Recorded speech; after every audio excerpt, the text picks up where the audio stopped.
Hey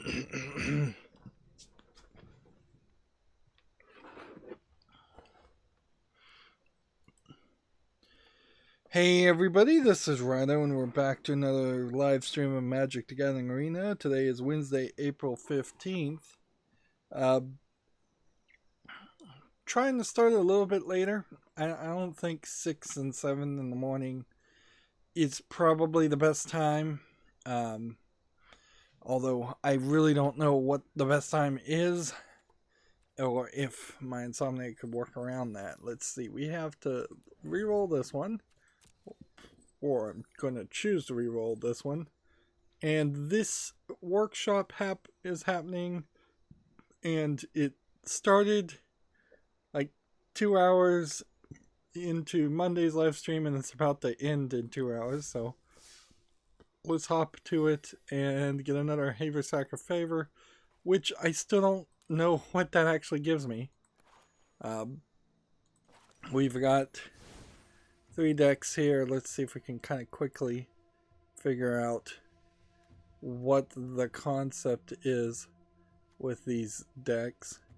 It seems like a green-black deck that is built around zombies and green cards. This looks like a red-white deck that looks like the character cards synergize some way, probably with buffs if I was to guess. Strength in numbers. Well, apparently by that name I would assume that means you summon a bunch of tokens or something. And then Wrath of the Mages looks like it's a blue-red, which is probably spells if I was to guess. I don't want to really look at the cards though, so let's just start with the green-black and play and see how this goes. And if we win, we win. Now, either right now or in the next update that's about to happen in like a day or two, they are going to change drafts so there's no longer draft bots. Fingers crossed that might improve my win rate in draft, but more than likely I would guess the opposite is just as likely to happen.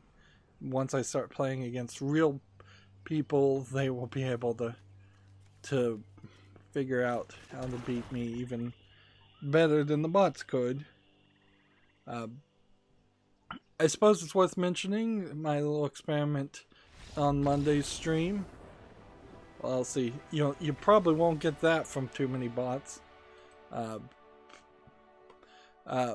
Where I was playing the anti-vaping, anti-smoking commercial that should be public domain, in my opinion.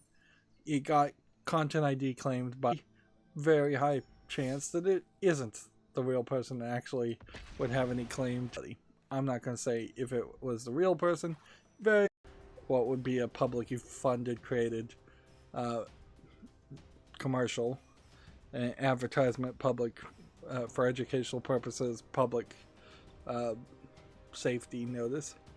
But it does go to show that I won't be using that, because nobody who makes YouTube videos wants to go through the hassle of having to fight an automatic content ID claim on potentially every single video they have, particularly for what was an idle screen that I don't even use the idle screen that much. So I just set it back basically to what it was. Although I removed the rules, because the rules and showing like the chat on screen, just things that aren't worth maintaining, because I have to copy and paste a URL and do different code to change the HTML to get the chat on screen. It's a pain in the butt and changes every few months. I had to even jump through hoops just to get the chat to show up on my cell phone today. For some reason the Chrome link sharing was not willing to work. So yeah, no solution there. If I was a content creator who really cared, I would just make my own pre-made content for the idle screen, and I certainly could do that, but it is really just the lowest of priorities, because there's way better things I can do with my time, such as pre-recording footage, or just organizing and scheduling videos, or just building up the critical energy that I need to play the next game or play the next pre-recorded thing, which is kind of what I did. I started playing Oxenfree, which is a 2013 game labeled as a graphical adventure. We may have to crash out here. The graphical adventure category is not something I've ever heard of before. It is kind of a walking simulator with a little bit more to it. Honestly, I would just classify it as a new generation point and click adventure game. That's where I would say Oxenfree lands, and I would not try to make a claim in any way that there's room under categorization for something called a graphical adventure, because you just don't need that description, really, because point and click adventures have always been graphical. So you're really just trying to emphasize that it's a point and click adventure, but it doesn't have a system where you pick up a lot of items and combine a bunch of items, or it doesn't have a verb system, which lots of point and click adventures don't have verb systems. That really is an exclusive LucasArts idea. I guess I should jump back and play with the green deck again, because we got that free victory and we really didn't get to play any of the cards, and the whole point of these events are to try and convince people to play with the cards some more. Oxenfree has some weird tonal shifts so far. It's incredibly slow. It took about 50 minutes before it even got to the point, and I'd already seen like reviews slightly talking about it, so I kind of knew that it already had some like time manipulation, sci-fi elements. It has more horror elements than what I remember being mentioned. You get prompted like a Telltale game with 3 dialogue choices that you have a timer to respond to, but unlike Telltale games, they don't always give you enough time to actually respond, and you cut off people if you respond too early, so it's just really terrible thing. Most people would never recognize or complain about the fact that when you're watching a movie or TV show, that every single character gives these long speeches and nobody ever interrupts them or talks over them. In Oxenfree, you interrupt and talk over people all the time, and it just ruins the dialogue that the writers wrote, or the writers have written. It's not good, and they don't repeat themselves. There's actually a lot of prompts where you get lines of dialogue too that you can't go back and hear those dialogue prompts again. So my fear is that you might get to the end of the game and it might say, were you really paying attention? And I might very well go, no, actually not enough to answer as many questions. In fact, I kind of know that's going to happen because I already ran into a sequence that did exactly that. So yeah, they subtly have foreshadowed that you were supposed to pay attention to every little conversation. But the problem also with Oxenfree is you'll walk onto one screen and it will be a deathly serious scene that is in line with the events that have occurred up until that point, and then you'll walk to another scene and it'll be just a chill, relax, like chat it while you're strolling through the forest, because it seems like there's different directions, and that triggers events to happen in different orders, and that just hurts the story writing. What really hurt the story is they start off. It is a group of 5 junior high school students. So you're talking 16, 17, 18-year-olds, 16, 17 more than likely. They've come to an island where apparently all the kids go to like get to drink and party, which is somewhat believable, but a little weird that you would get on a ferry.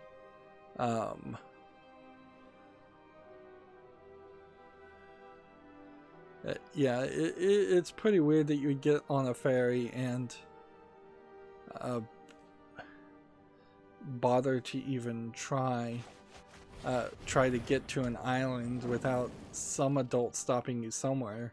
But somehow all these kids from this high school are capable of getting on a ferry, going to this island. It would be like a field trip island during the day, but they're sneaking onto it and drinking beer on the beach, and one of them eats a pot brownie. That's not confusing or out of line. A lot of the writing feels at times like Life is Strange, and in its good points, Life is Strange also feels in line.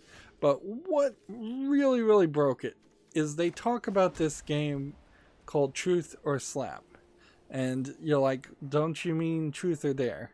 And they go, no, it's like Truth or Dare, but without the dares, because if you play Truth or Dare, somebody ends up licking someone's behind.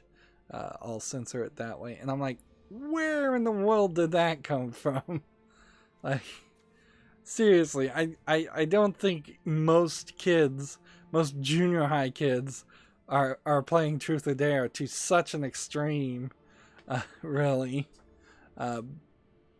That's really, really, really insane, and just out there said by one character, the same character who seems to not even have enough guts to admit in the same Truth or Slap game that he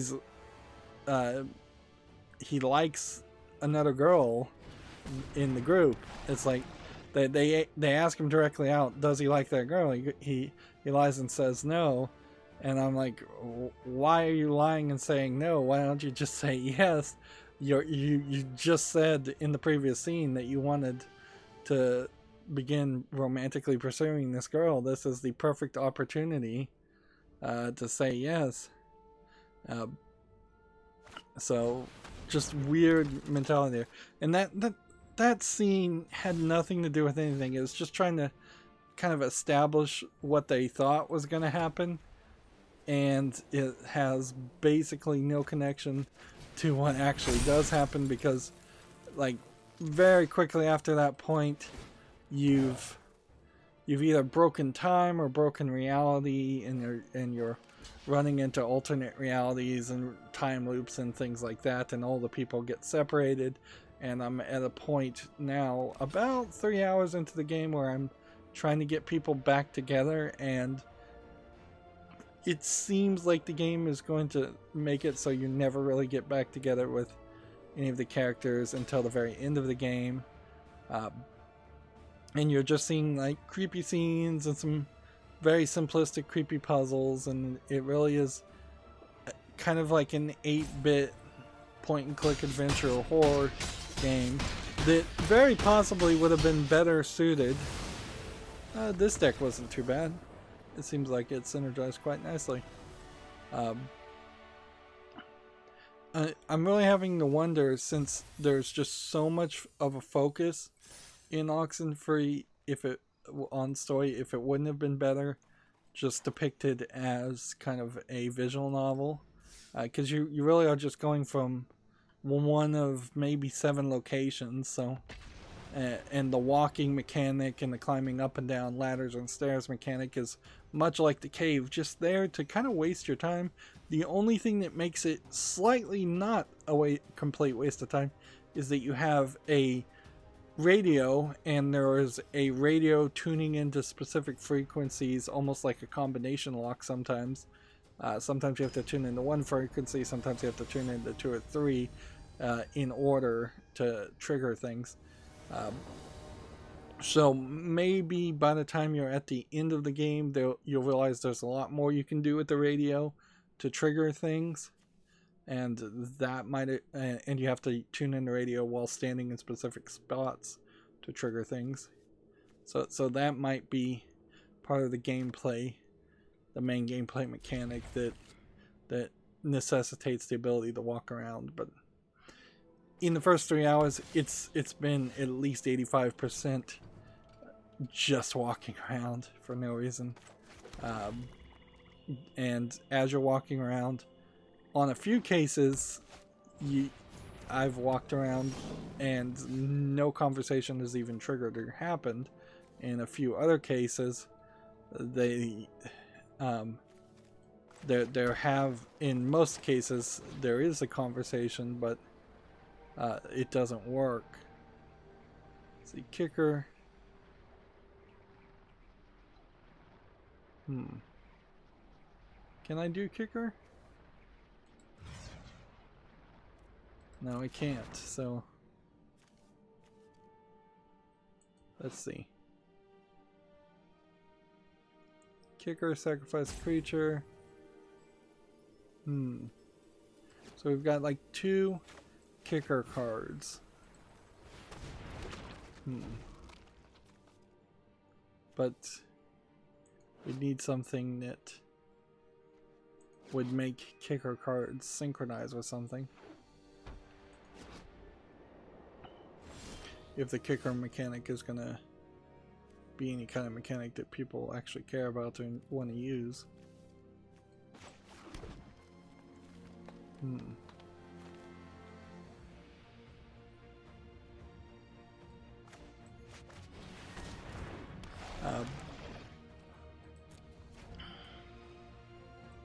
So yeah, Oxenfree is like the first game from a company called Night School Studio. Came out about 3 years after the cave, and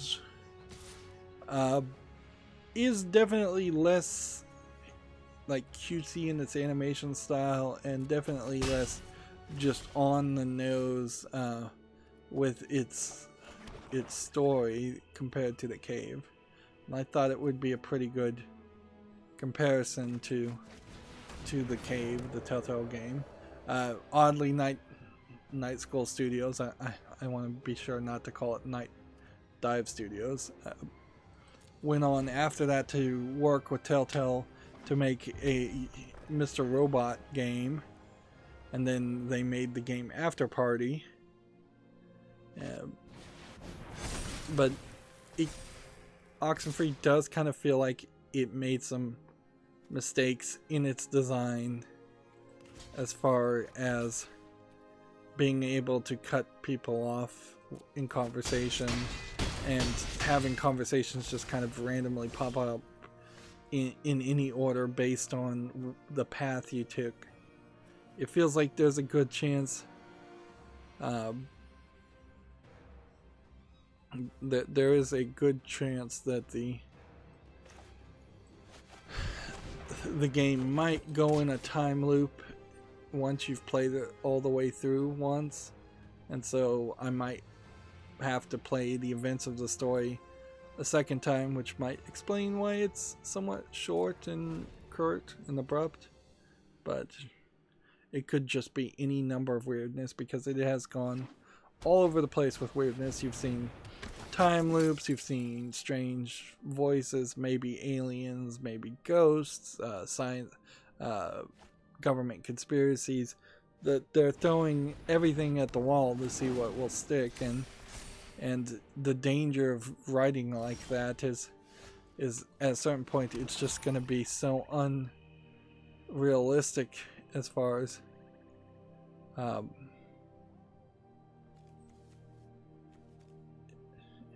interesting. Why did I get the city's blessing? -2,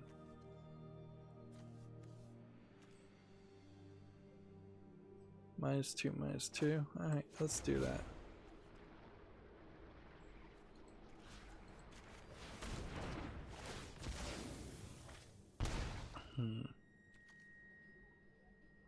And is there anything?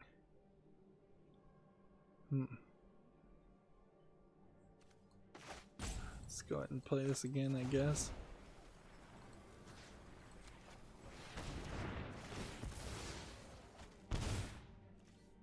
And then we'll go ahead and attack with this.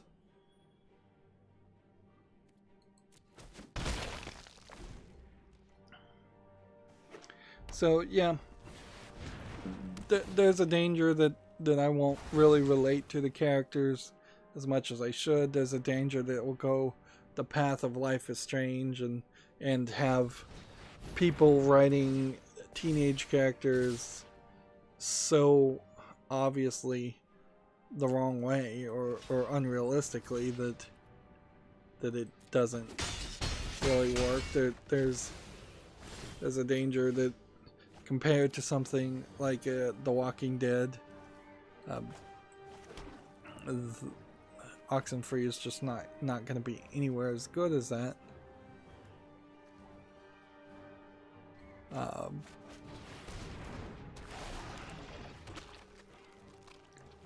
So it's really on shaky ground, and there's also danger that it's just going to be too long and too boring, which is another potential problem.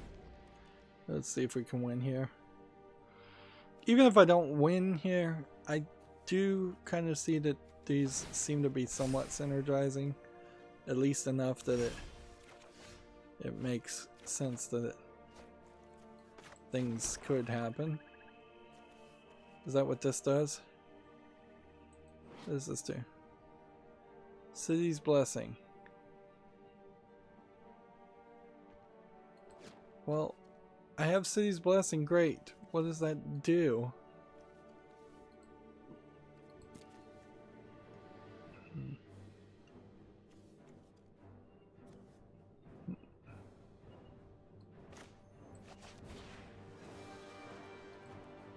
I can't afford that.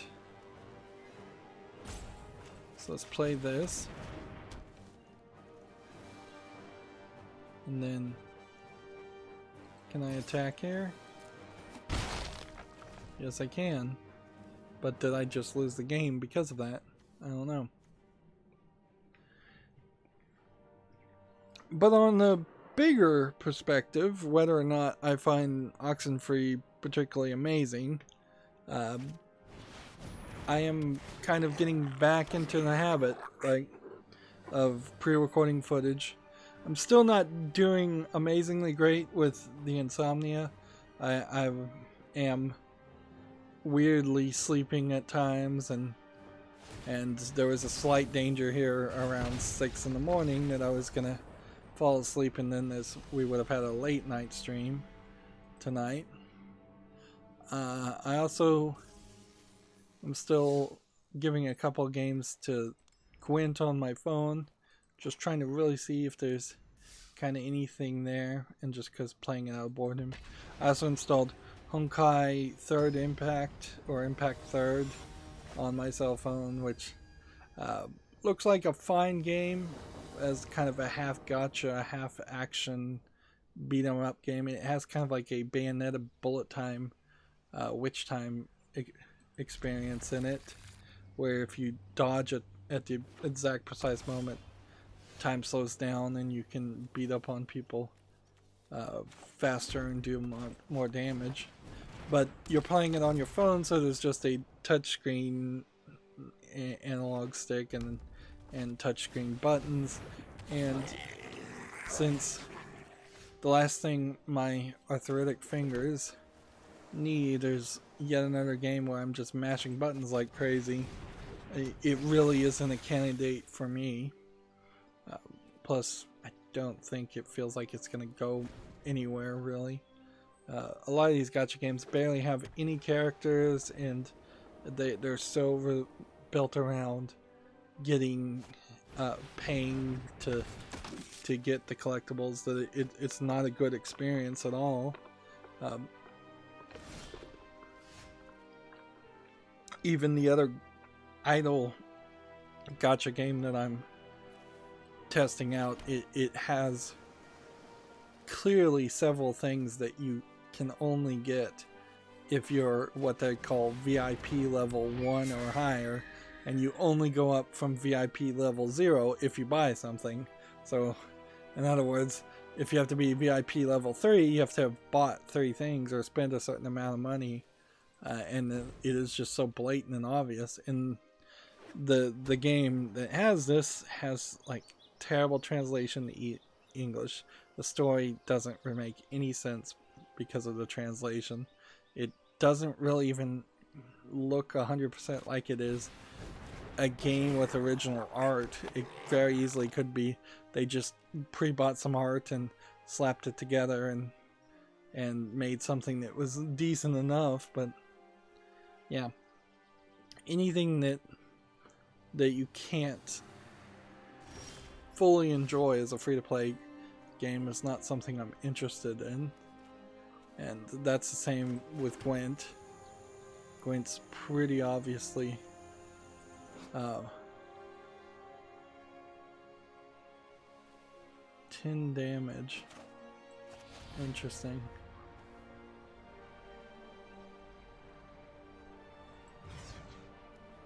Let's see, target permanent.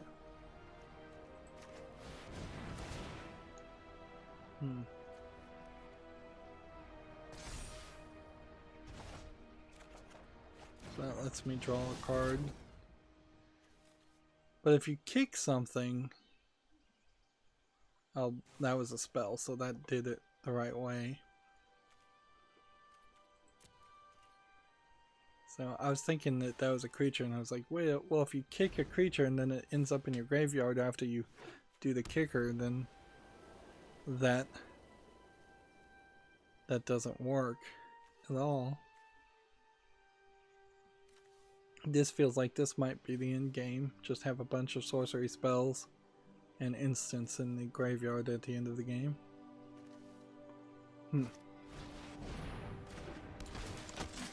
Well, I don't have much else to talk about. I think I did play some Hearthstone. Not Hearthstone, but Magic Arena.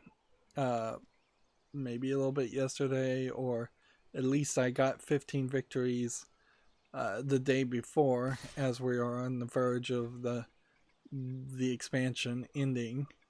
So I got some more cards. Maybe we can show them in the collection if they're still highlighted. I wouldn't be surprised if they're not. Also, seems like a new leaf has been turned for one reason or another with the adult games on Steam, because there's some more adult games that came out on Steam, and you would have thought that they would have put the brakes on that. It could have been there was just a prioritization there that is no longer happening, as regular games, non-adult games, are not really getting released in high volume on Steam. YouTube also apparently is thinking about or pitching the idea of having some big time YouTubers pay YouTube to pre-evaluate their videos to make sure that they're not demonetized. Basically then just bribing YouTube to not be demonetized, which, like, I don't know how that doesn't just at some point become a racket where YouTube made the rules and threatened all content creators with the fear of being demonetized for very nebulous reasons, which they'll never explain, even if you do pay them, almost certainly.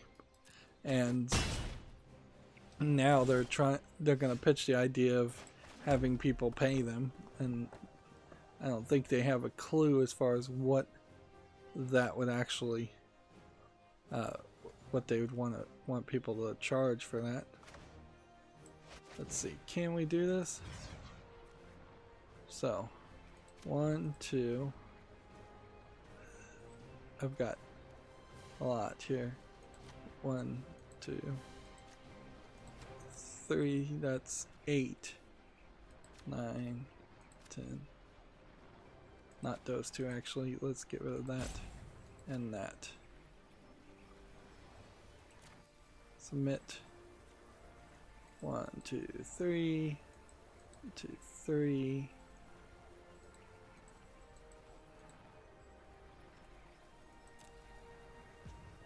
Hmm. 3, 6, 7, 8, 9, 10. Why is this not working? Ah, because I don't have enough mana. Well, that sucked.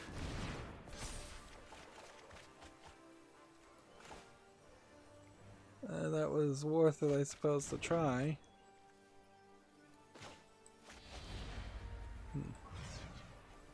Can we kick her this guy? Nope, we don't have enough cards. And we can't do that. So we can't do anything. Alright. This is a little bit too slow of a game. Gameplay style. So I think more and more we are going to just have to jump into the news, let whatever happens happens, and then kind of wrap up early. For kind of years, it's constantly been a case when I was playing either Magic or previously Hearthstone. It's been a case where we've just gone rather long, at least because 50% of it having to do with there being a lot of news. So now is a great time to say, hey, there isn't a lot of news, let's take it easy, let's do 2-hour streams. Yeah, and just get it done. In particular, since the news that is coming out isn't even that important of news, I'm getting declining return as far as the way I've been doing playing a card game and talking about and looking at video game news and video games that have come out, because that's information that I, as a video game critic, I want to be informed upon when it is relevant. But if there really is no relevancy anymore because the things that are coming out are just bottom of the barrel Steam things for the most part, that's kind of silly. So this is available from purchase until April the 16th, and the season ends in 15 days. So we actually, but the set rotation ends in 21 hours. So they're separate. So I think, yeah, today's the 15th. Tomorrow is when the new cards come out.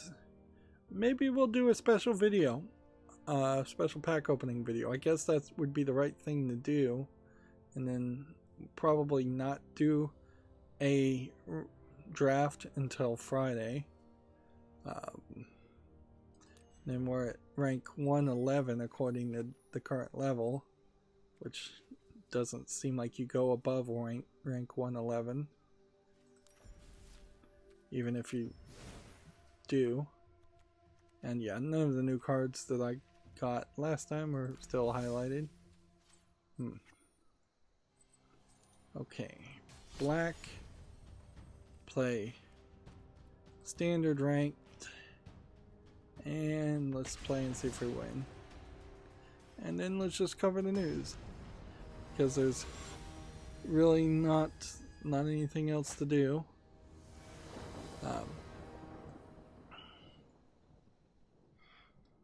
I think part of the problem with oxenfree is that How Long to Beat says it's a 7-hour game, and it probably would have been better as a 4-hour game. with some just editing down. It's also kind of, it might have been better if they had done it more like a visual novel instead of like a point and click adventure, considering how there's very little point and click adventure stuff. You are playing a teenage girl as the main character with her new stepbrother following you around for the vast majority of the game, it seems. So you would think that that might be like an Indiana Jones and Fate of Atlantis type game where the stepbrother would just make snide comments or act as a straight man to the comedic actions or things you would say as the main player. But instead, it really is more of a attempt at being a touching, getting to know you story between the two characters, and them asking each other about their histories and what their life was like before their parents abruptly got married. And there's a lot of backstory being hinted at. And for a brief time in Oxenfree, it felt like if you said something happened in the past, you just made it happen in the past. I think Kentucky Route Zero does that. It seems like that's probably not the case in this instance. It seems like there are some story elements about your stepbrother's mother dying, or your biological brother dying.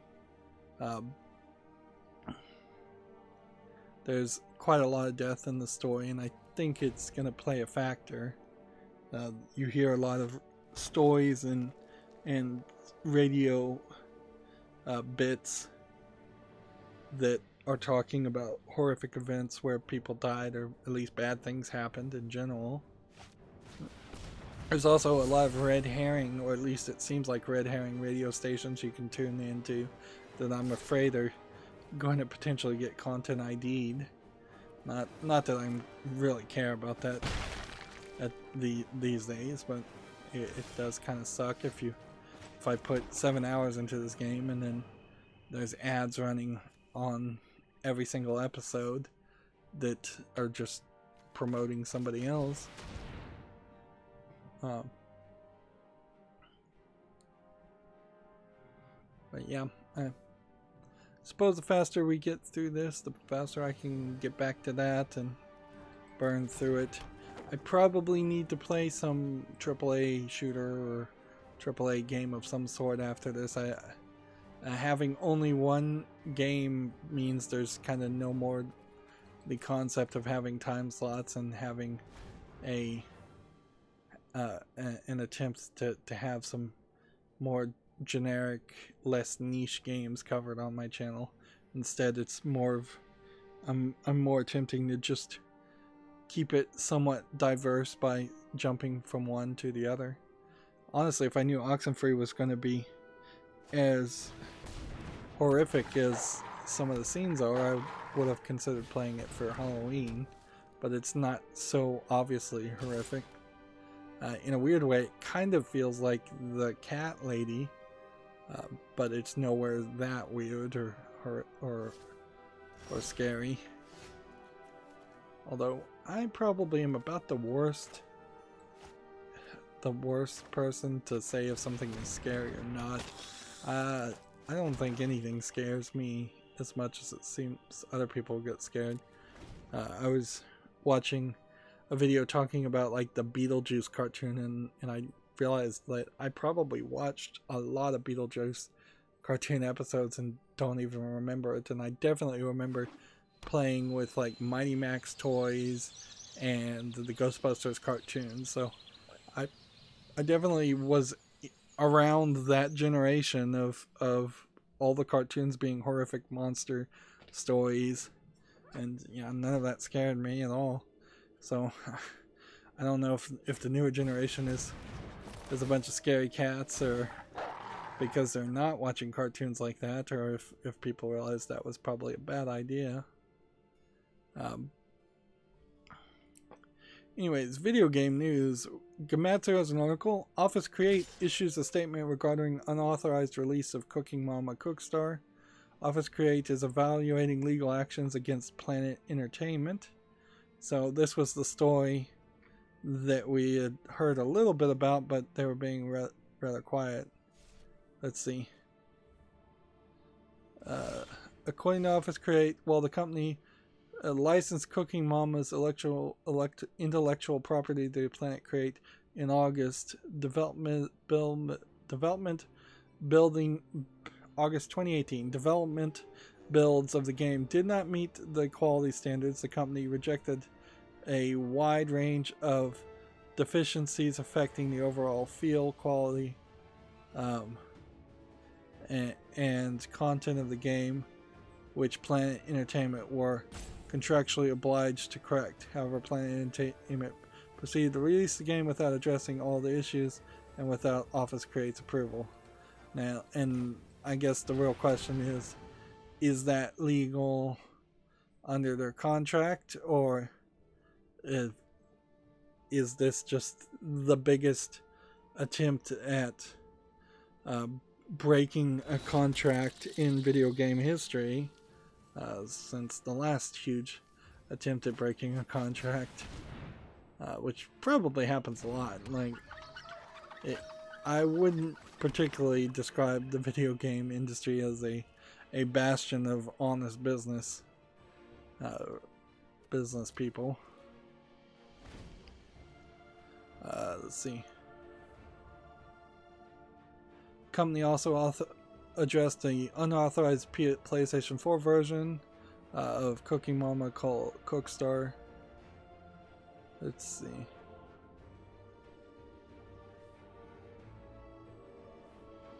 Apparently, according to Office Create, it did not license Planet Entertainment to develop a PlayStation 4 version of the game at all. Wow. So not only did they release Cooking Mama Cookstar on the Switch without their approval, they made an entire version that they allegedly didn't authorize. It would be an interesting twist if it turns out that history finds the exact opposite was true, and they Planet Create was actually authorized to do these things. But I would say that's pretty unlikely. Like, even if they weren't happy with the quality and Office Create, the publisher, wanted to kind of disassociate themselves from the game, you would just kind of not mention it. You wouldn't go out of your way to say, to blame the company that way, because you're burning a lot of bridges. Both of them are, depending on who acted first. Like, after all is said and done here, I doubt anybody is going to license anything to Planet Create. And I also kind of doubt too many people are going to go to Office Create and ask for the Cooking Mama license or any other properties they may own as a license, because it could be that they both are pains in the butt to deal with, and it's not worth it to do business with either company. Moving on, OpenCritic has an article here. The latest Nintendo Switch update includes button remapping. It seems to have several updates, version 10.0.0. So button remapping is interesting and probably helpful as an accessibility features. You can now transfer software data between the system's memory and the SD card. Downloadable software, update data, and DLC from the Switch can be sent over to an SD card, and vice versa. But some data cannot be sent to an SD card. What's interesting is it seems like the update data would be the thing that you couldn't put on a memory card, because it feels like it would be rather easy to hex edit update data on a SD card and then jailbreak a switch just by doing that. Whereas the current method of jailbreaking a switch is a lot more complicated than that. It also, for most people, is more important to mention that you can't move save data over, I don't believe, at all. Which would be the one thing you would want to be able to move to a memory card, is have all the save data of one child on one memory card, you pop that out, put in the other child's memory card, and have all the save data there. And that's where I think Nintendo is dropping the ball more than anywhere else.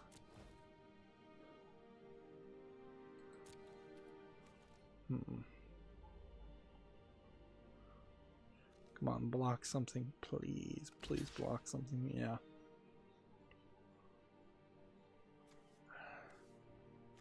That was not the thing I wanted blocked, though.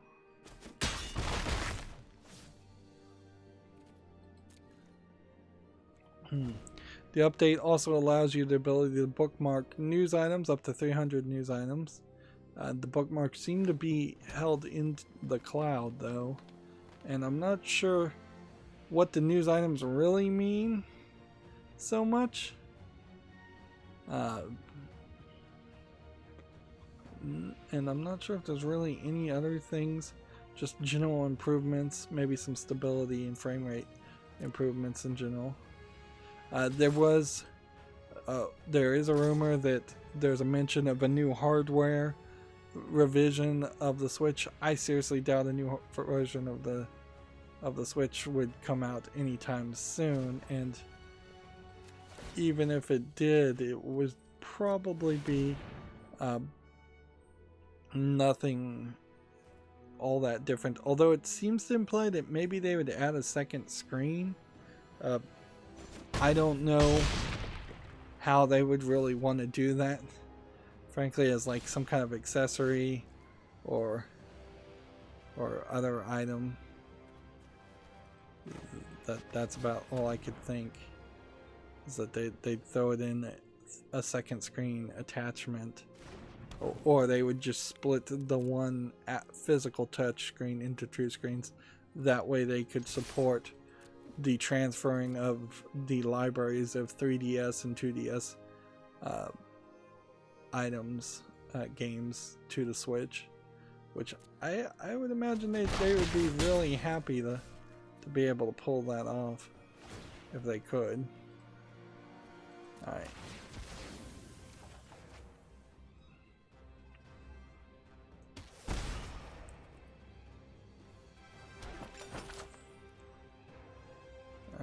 Now put that back on the field.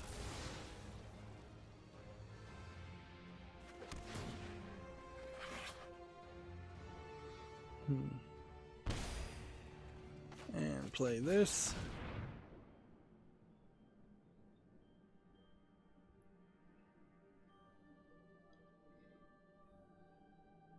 And he'll sacrifice these three almost certainly. And then I can play a couple more, one of which can block this character. OpenCritic has an article here. Sony has announced a stay-at-home initiative. Several more companies have. And they are talking in general that unless a vaccine is found, we might have to socially isolate as much as into the 2022. So like 2 years, and frankly, the number could just keep going up and up and up. It could be for all future eternity, and even if a vaccine is found, there's some major changes that need to be implemented anyways, as far as just supply lines being strengthened, sanitary procedures in general being strengthened, getting rid of the idea of handshaking and social contact in general. as much as it happens in the West.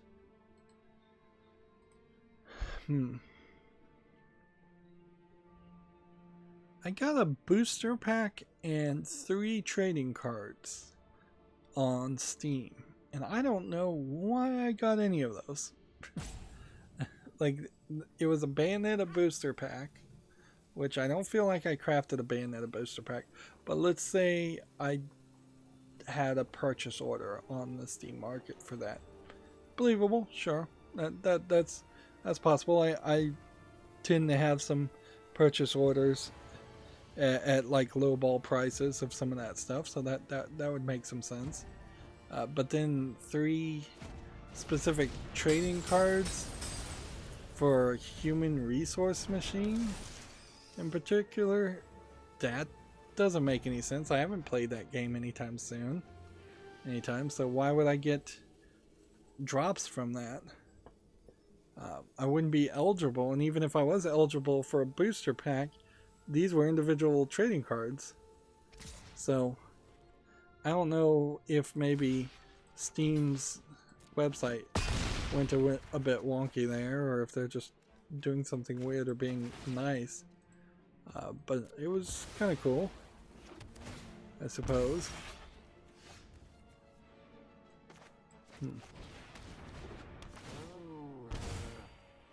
Okay.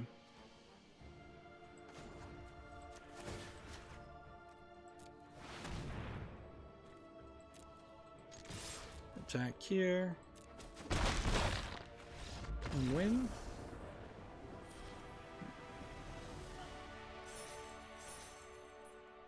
We're gonna go back up to silver tier 1. Good. I'd like to lock in on gold. I don't think I'm gonna get much higher than gold though. And yeah, we're getting more cards, better cards. Although more cards and better cards may not really matter so much pretty soon as standard shifts out. I suppose when the current standard shifts, and I'll probably want to go rather hard on the next 4 expansions and try to get a lot more cards and try to build decks that can kind of win early and have a lasting impact for the next year or 2, which I don't know if I'd really be playing Magic in a year or 2, but that's still the way I'd want to play.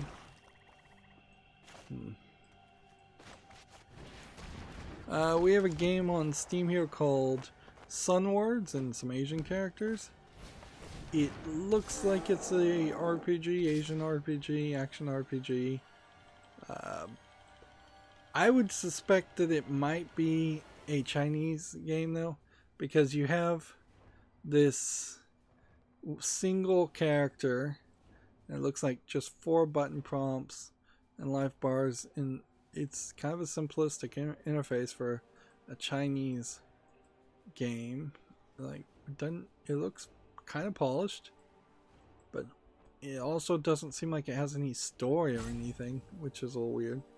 It's $8.99.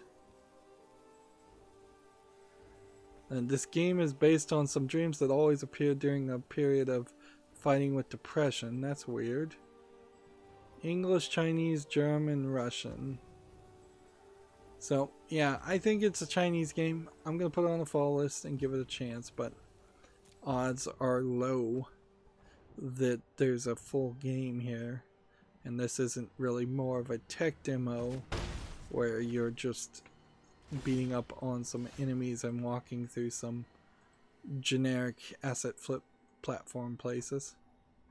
Like, if there really is a full game there, if there's some collectibles, if there's some story, that looks very interesting.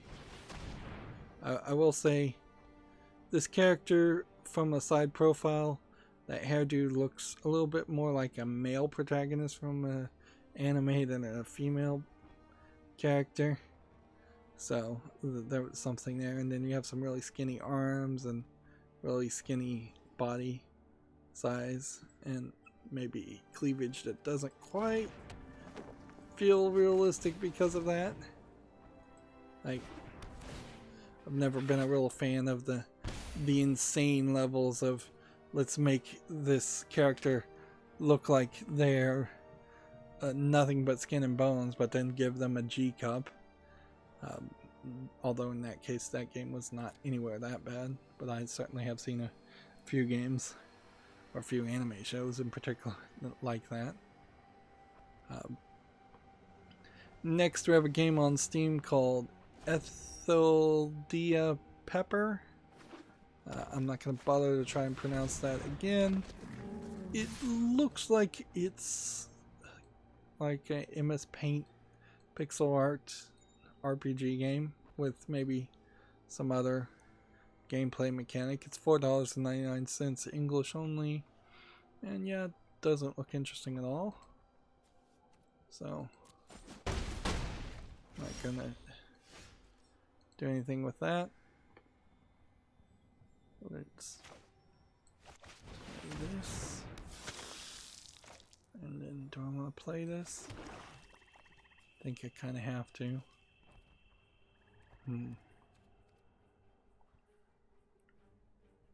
Could attack with this and he could try and defend with that, but then that would be a mistake. Gamasutra has an article, the latest iteration of EGM, that's Electronic Gaming Monthly, ceases publication of daily features. Which, okay. VGC was Video Game Chronicle, by the way, from the last stream, that they were reporting on the rumors of the possible on a possible remake of Resident Evil 4. Giant Bomb talked about it, and like, yeah, it does kind of seem like everybody has concerns, to say the least, as far as what would really happen if Capcom remakes Resident Evil 4 and makes it a completely different game, or what would really happen if Capcom remakes it and basically does nothing. Both of which are potential problems. And they emphasize something that I missed, where the director in charge of this remake apparently is a new guy, so they're putting a lot of faith in the new guy. And they're skipping over Resident Evil Code Veronica and Resident Evil Chronicles storylines, for better or worse.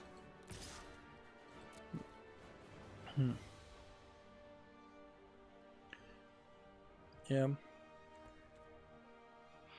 And I don't know what they really do there. Like, if they remake Resident Evil 4 and that succeeds, then do you try and merge Resident Evil 5 and 6 into something? Do you skip those? Is the idea to remake 4 so it is in line with the Resident Evil storyline as it's being re-established? So will Leon be directly fighting Umbrella Corporation and Wesker, and is this some long roundabout way of undoing Wesker's death at the end of 5, I guess, is when Wesker dies? That might be exactly what they're trying to do, is that they're trying to get back to Wesker and somehow tie it back into Resident Evil 7. Almost lost there.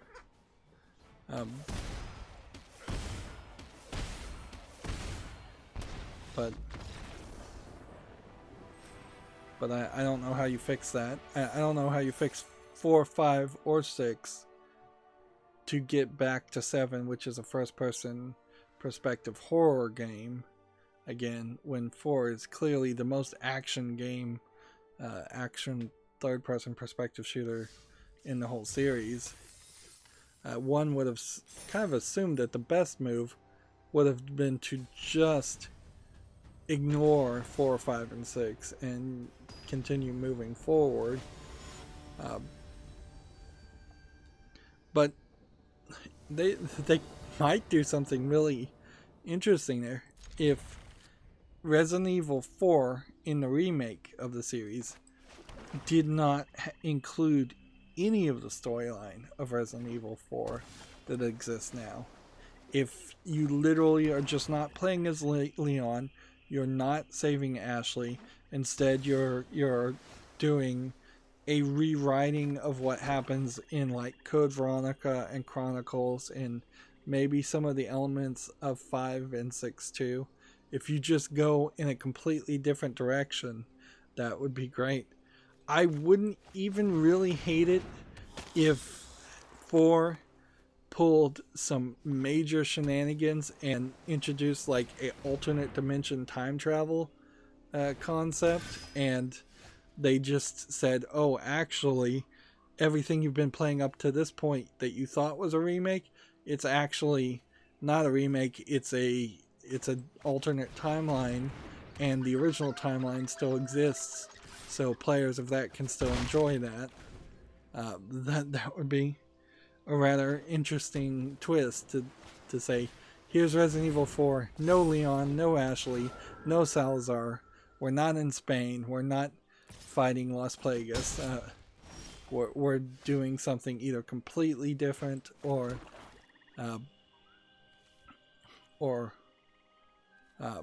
we're just telling the story from the perspective of Umbrella Corporation really being the main bad guys.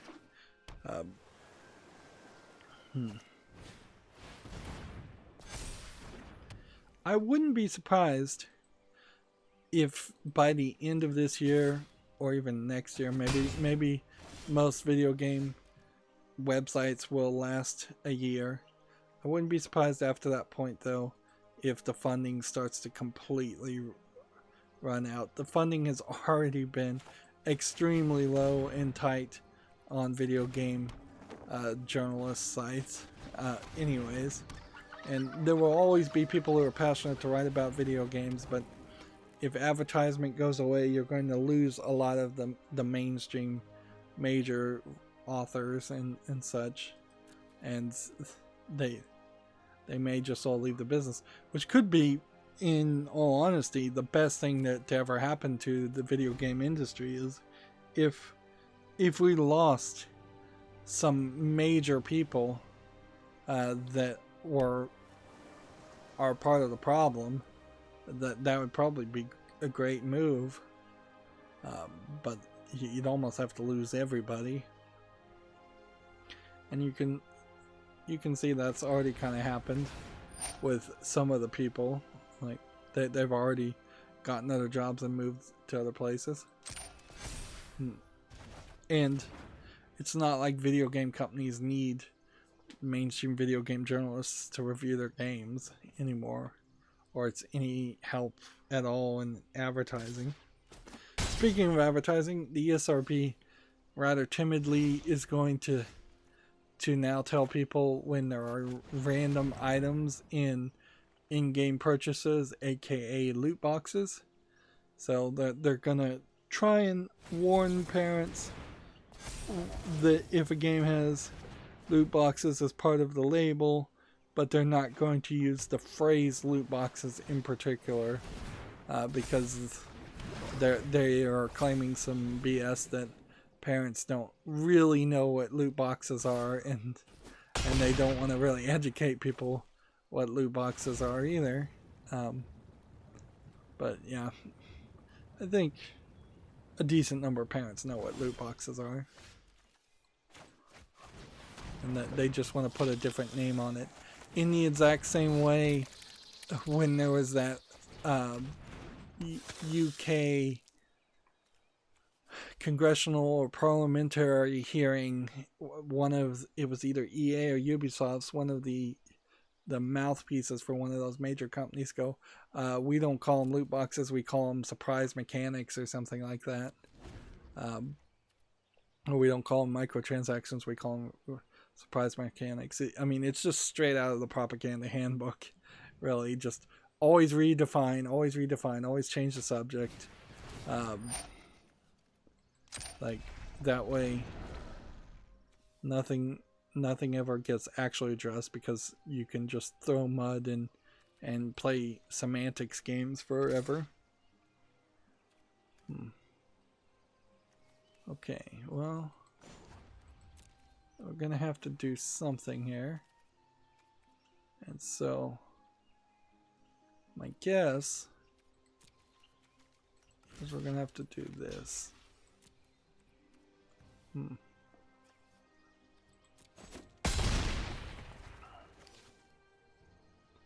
Next we have a game on Steam called Super Astros 2. It looks like it's just a frustration platformer, Super Meat Boy style game. Doesn't look particularly well drawn either. Early access, $10.99, English and Spanish Latin America. Okay. Not anything that would interest me.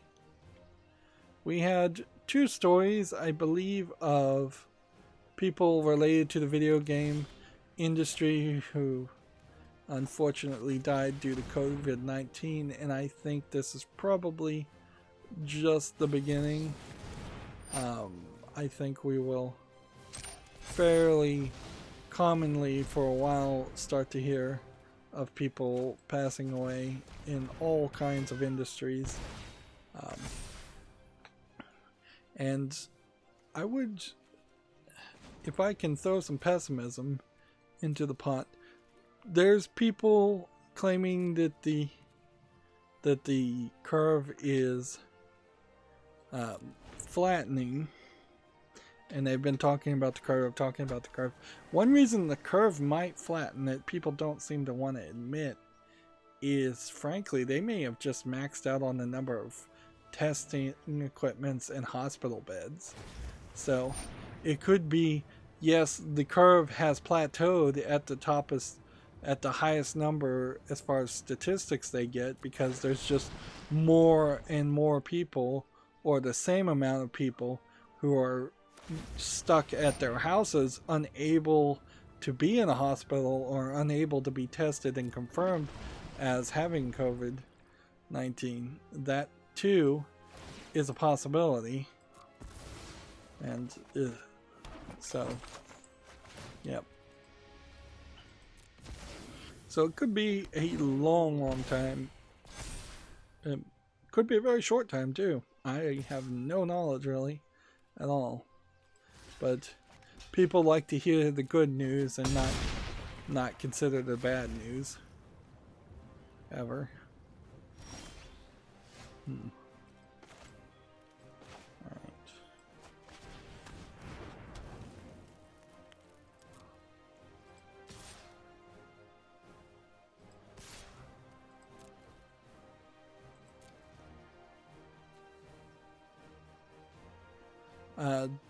First story though we have here, Team Fortress 2 and Star Fox voice actor Rick May passed away. So he played the soldier in Team Fortress 2 from a stroke from COVID-19, and he played Peppy in Star Fox 64. He played an unnamed role in Claw. He played Wingnut in Langston and Pajama Sam 2, an unnamed role in Age of Empires 3, Marty Sardini in Dadfish and Freddy Fish 5, additional uncredited voices in SOCOM 2, Dr. M in Sly 3, and the Soldier in Team Fortress 2. So actually his entire voiceography or bibliography isn't even hugely large for somebody who's been working for 50 years. He very well, he was in American Graffiti before that, but he got around and he did things clearly enough that he's notable. And the phrase "do a barrel roll" was a phrase that he coined. Well, he didn't coin the phrase, but made famous from Star Fox. I may not have a story for the other character, but the other person was the programmer who invented the game of life, which is the dots that follow a certain set of rules to determine whether they grow and thrive or whether they die as colonies. I'm not sure he did anything else really of any kind of impressive work after that, and he would have been a very, very early programmer too. So he's in the line of someone like the programmer of Pong more than he is in the line of someone who would have programmed a Super NES game or a modern PlayStation 4 game or something like that. Moving on, TechRaptor has an article. The Ludo Narracon 2020 exhibitor lineup and panels have been revealed. Ludo Narracon was this convention that they were trying to put on. It's, I guess, being somewhat hosted by Steam. I didn't realize that. Games that have story that matters in the video games is basically, I think, the way you would want to phrase what they're trying to highlight. They're not trying to push mindless first-person shooters, for instance. So there's a long list here of games. Let's see, Beholder 2 might be something worth mentioning, but a lot of these other ones are either games we've talked about and are kind of low tier, not super interesting games, or they've just been talked to death. Boyfriend Dungeon is by far the most overhyped game I've seen. Heaven's Vault, I thought that game was on permanent hiatus. Neocab is, I believe, already out. Some of these are already out. Telling Lies is definitely already out. Annapurna Interactive as a company in general is showing up. Yes, Your Grace came out. The unfortunate through line for a lot of these games, though, are while they are heavily focused on telling a story, they also are kind of heavily bad. Like, not particularly the best games or the funnest games out there.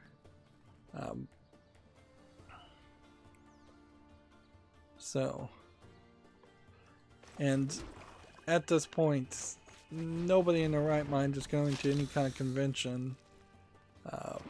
So this is going to be taking place between April 24th and 27th, and you're supposed to follow Steam's instructions on how to register and set a reminder, and basically they're going to just, I think, have you watch a bunch of ads for games that many of which were probably been hyped at E3 had E3 occurred.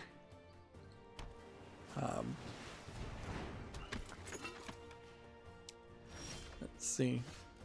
TechRaptor has a business relationship with Nutaku, always worth mentioning.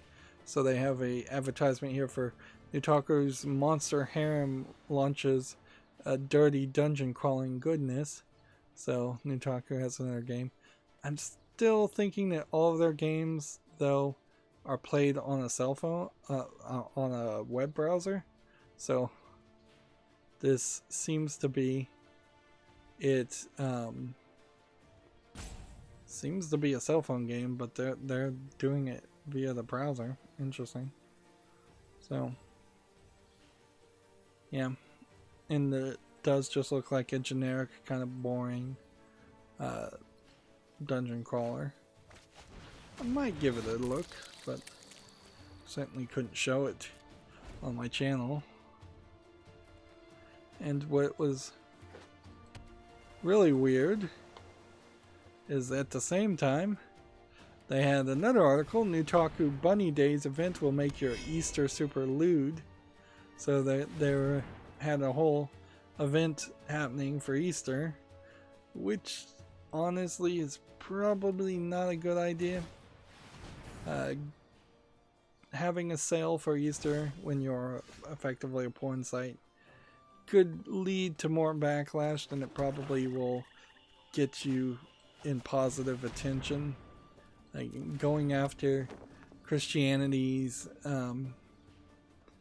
most religious holiday, not a smart move.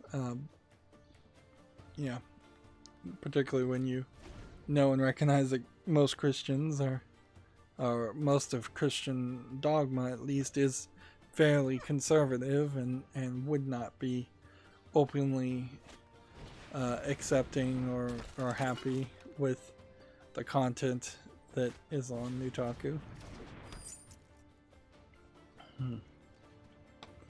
Next we have a game on Steam called Ghost for Everybody, which looks like it's probably an RPG Maker game.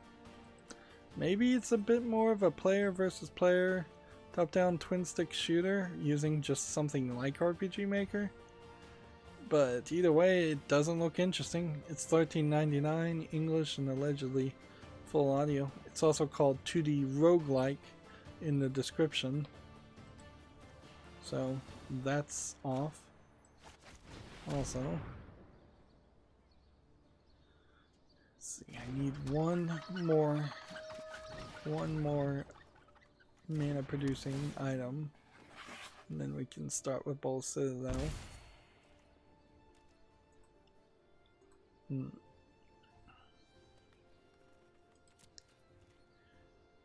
See, speaking of things that are bound to irritate Christians, TechRaptor has an article here for I Am Jesus Christ developer coming back with Noah's Ark. The game I Am Jesus Christ was I believe a low effort asset flip game where you were supposed to be able to run around and I think heal people and turn water to wine and such. And it seems like Noah's Ark is a similar style of game, or at least it's promising to be a similar style of game. Is there really a game playing as Noah from Noah's Ark? Well, part of the problem there is the actual story and how long it actually took Noah to build the Ark was an incredibly long amount of time. So, and the description, I believe, it's been a while, a lot of that whole chapter is talking about the lengths and sizes and the types of wood used to build the Ark, not really telling any interesting stories.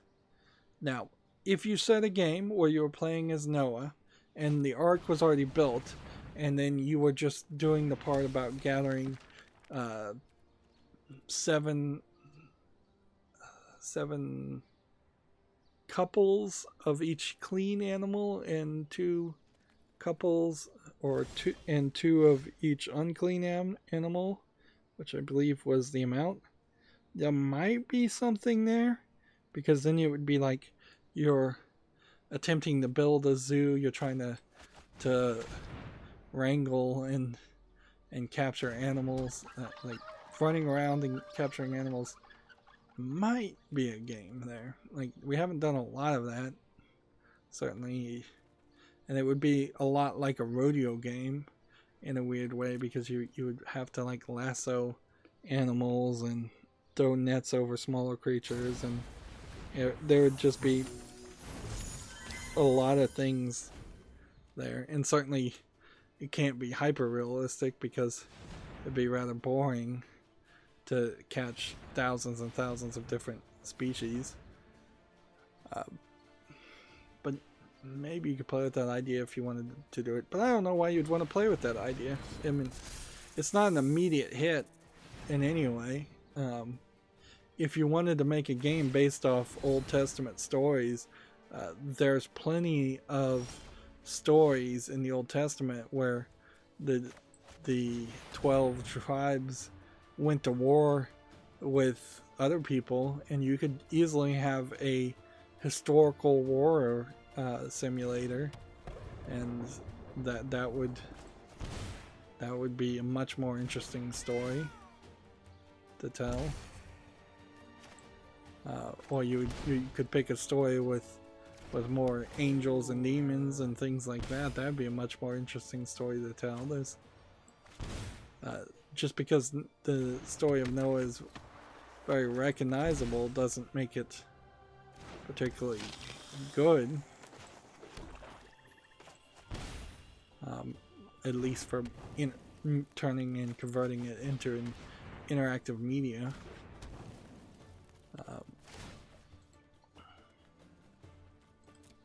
So yeah,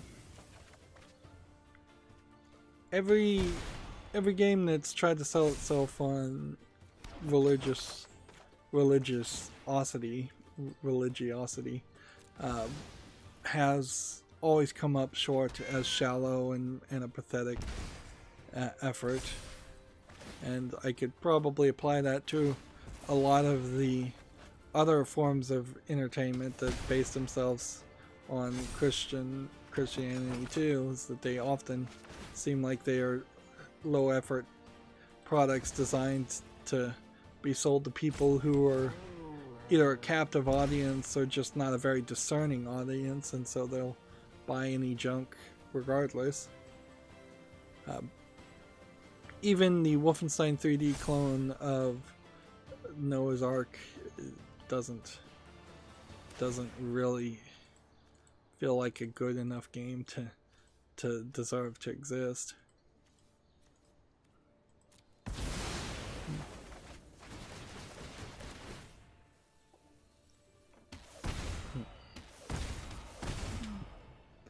I oddly need to hurry up just because I'm managing to get victories and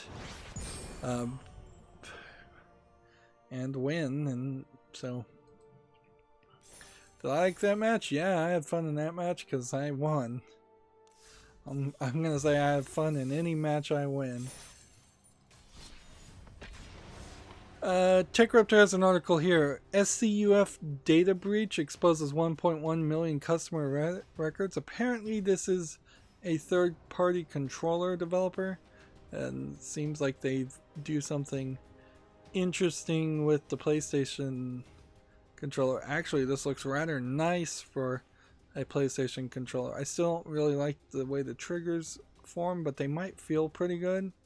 And here you have a analog stick where the D-pad would be and a D-pad where the analog stick would be, which effectively makes it a Microsoft controller.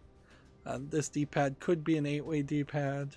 I kind of prefer that, and it doesn't hugely matter to me what the buttons say. And then you got the touchscreen and the microphone and everything from what looks like the PlayStation 4 would be.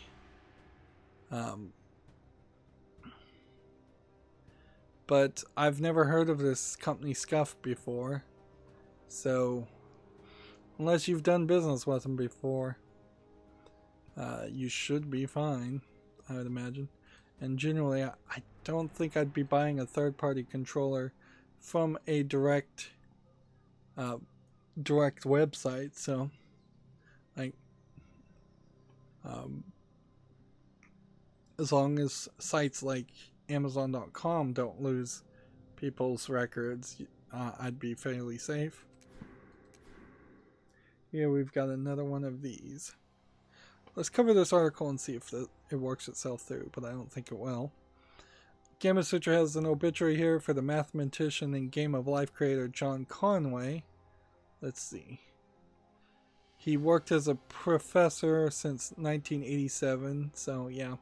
He was probably in his 30s or 40s in 87. Real old school. Let's see. He devised a zero-player game in 1970 and created simulation games. Yep, it's a shame, but those things were gonna happen. Like people were gonna die, and so far the people that have died aren't even like major losses. And what's gonna be really weird is we're gonna see almost certainly a lot of Japanese game developers succumbing to COVID-19 because Japan's coverage and their number of respirators and beds are incredibly low. So I wouldn't be surprised if we start seeing a lot younger creators and a lot more relevant video game creators passing away, and it could drastically change the landscape of video games, really, because if we lose people at Capcom, Square Enix, Nintendo, Sony, like, if you start losing a lot of those people, or even a decent number of those people, entire companies might shut down, teams won't be the same, they won't have the feel. For love him or hate him, the creator of Death Stranding, like, Death Stranding doesn't exist if the creator of Death Stranding isn't there. Like, so there could be some real major changes there, and delays of games just not happening.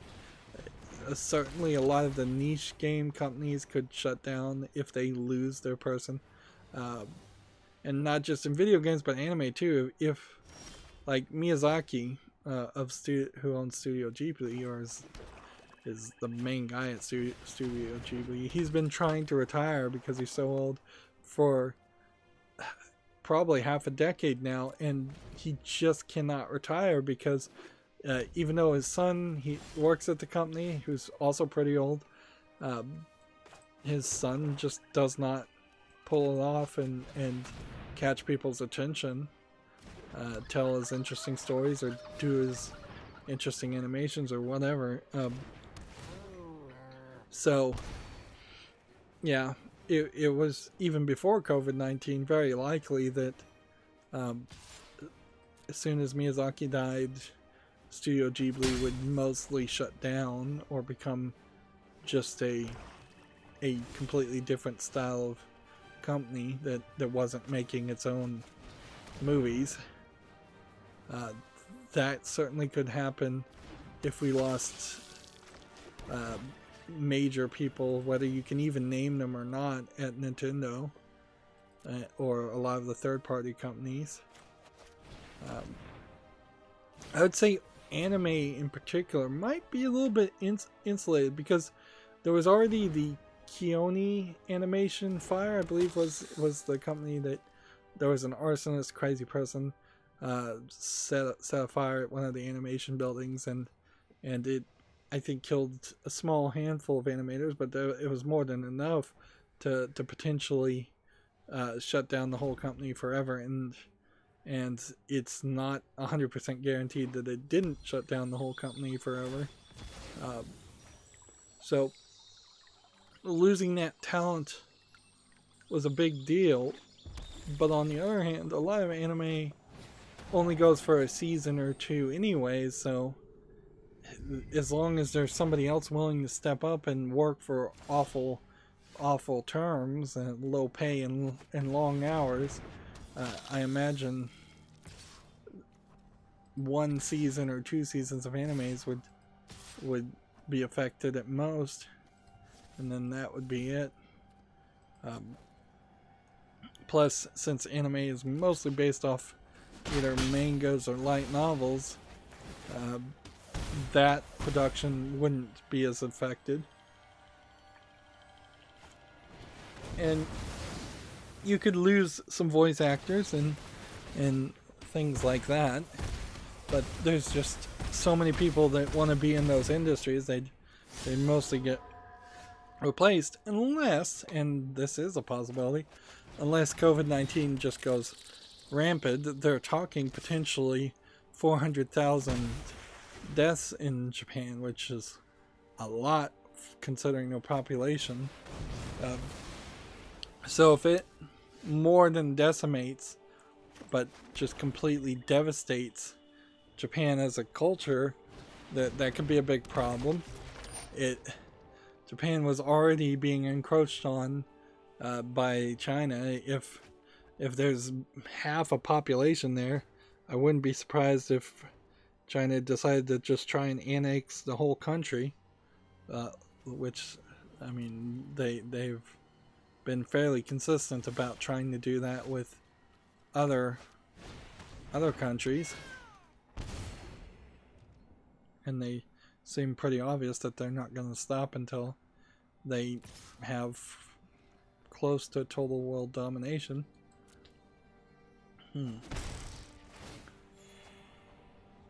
So, yeah. Video game industry could suffer a lot more than it has already. Just if we start losing a lot of Japanese game developers. There's a very long list of games that have third-party support and help from Asian game creators that often don't get mentioned. And certainly I would lose a lot of interest in video games if only Western games were coming out, if it was just Call of Duties and things like that non-stop. I think we can win here.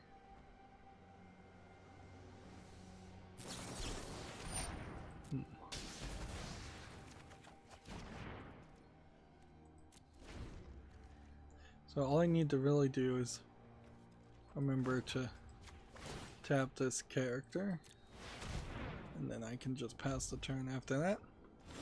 Next we have a game on Steam here called Amber Time, which looks like it's a low effort simulation game of some sort.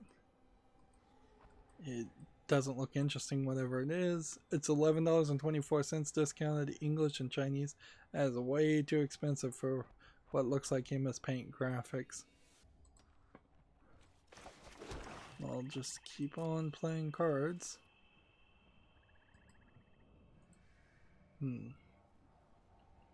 TechRaptor has an article. Step aside Doom Eternal. Chex Quest HD is coming.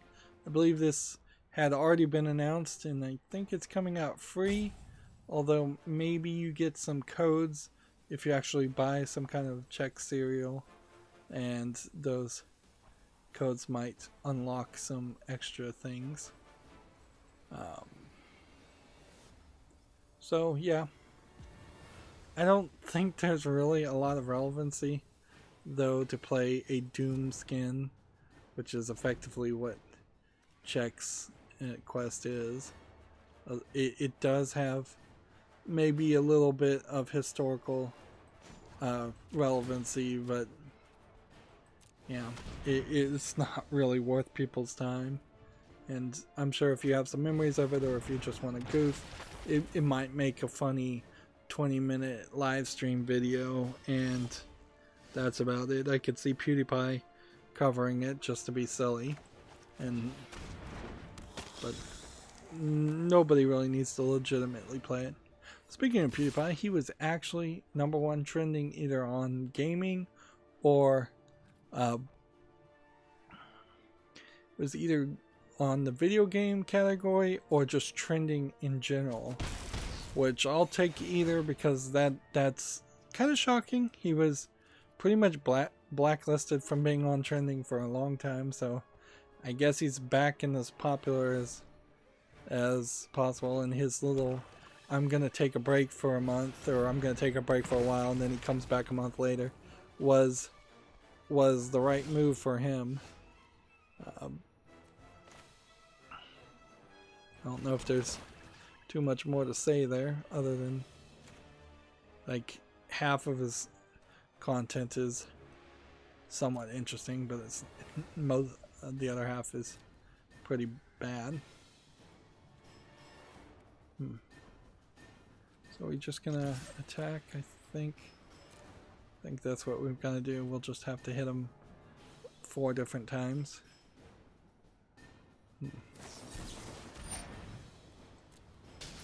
Or not. Tech Raptor has an article here. Remnant from the Ashes, Swamps of Courses DLC debuts a survival mode. I don't remember Remnant from the Ashes at all, though. It kind of sounds like it might be like an asynchronous player versus player mode. But now it has like a roguelike experience. Is Remnant from the Ashes that weird game that people were talking about for about a week?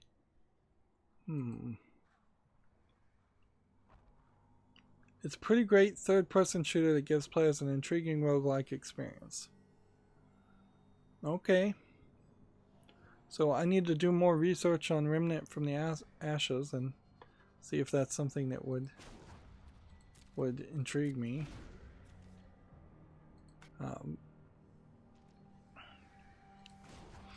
Honestly, I could really do for playing something different that I just haven't heard about. I've been running into one too many games that I've played before, and they're on the second playthrough they're not as interesting as I once found them. And something fresh and new, something to revitalize my love of video games would be great.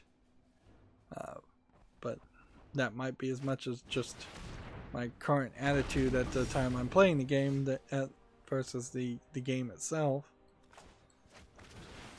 So there might be no fixing how I feel about some games when I play them. There definitely are times when I'm just not in the mood. Apparently I don't have enough mana to tap this guy, which is something I really needed to do.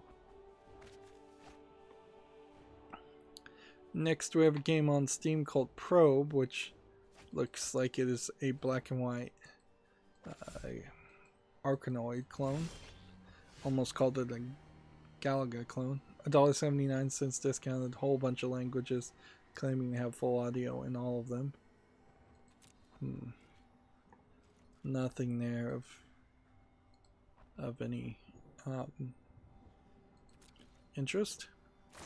Tech Raptor has an article here. Player draft comes to Magic the Gathering Arena. Okay, great. We knew this. It'll be interesting to see how that really affects things. Though, and it would kind of suck, as you see a timer here, if my overlay system actually messes us up.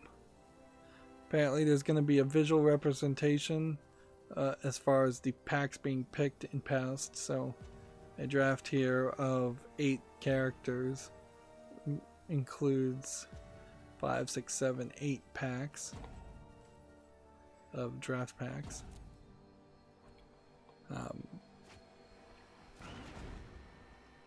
See, the entrance fee will be 10,000 gold or 1,500 gems, which I think is more expensive than before.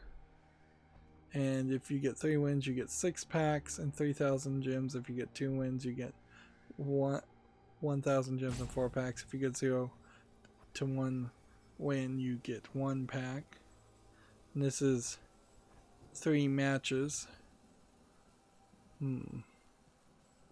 So it seems like draft is getting more expensive, but maybe a little bit quicker. But also my understanding on how you play draft in the real world is different. So I think what you're doing in draft is you're playing against all of these characters too. So at the same time, I think that's what you're doing. But maybe not. Maybe it is kind of more randomized, just player versus player. But there definitely is a Magic gameplay. There's some form of Magic you play where you're playing against multiple enemies, and that's going to be weird when you have to start selecting targets and the screen is going to somehow have to depict 2 or 3 enemies. I just screwed up there. Let's just let this end. Let's see. Hopefully we don't drop down from gold tier 4. I don't think we can. That would be nice to go up higher. If we could actually get to platinum in the next week or 2 before the season ends, that'd be great. Next, Gamma Sutra has an article, Breaking Walls nets 1.75 million to push ahead with Away, the survival series. Don't recall Away, the survival series as a game, but it clearly is just in development. So it's no surprise that I don't recall it. Here we have a game on Steam called Saturn Quest Shadow of the Planets. And it looks like a shoot 'em up game. It is widescreen, so I have to applaud that. But I don't really like the art style. This blue is a little ugly, and it seems like it kind of has some walking RPG elements also, instead of all being a complete shoot 'em up, which is a little weird. Usually you don't have shoot 'em ups where you walk around. This is $2.99 and it's English only. And actually that is far too cheap for a shoot 'em up, considering how there's a lot of competition in that field and a lot of Japanese shoot 'em up developers that are willing to charge a pretty penny for a good product. And this will ruin that. Next we have Peekaboo Collection 3 Tales of Horror, which just by the title alone I think is probably a asset flip horror game. By the looks of it, it does seem like this art is really not super connected to this art. And I'm not seeing any gameplay mechanics really other than swinging an axe. And yeah, this really just looks like an asset flip horror game. It's $2.99 English full audio. That's too cheap. Also, let's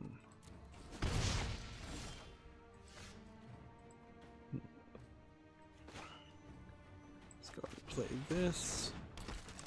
Go ahead and play that. Didn't know attack. I keep going through bouts of being cold. Hopefully I'm not running a fever or something, but I guess I wouldn't be running a fever if I'm feeling cold, though. I'd be having chills if I was feeling cold, so that's probably not the problem. I think we're just hitting a specific point where it's right between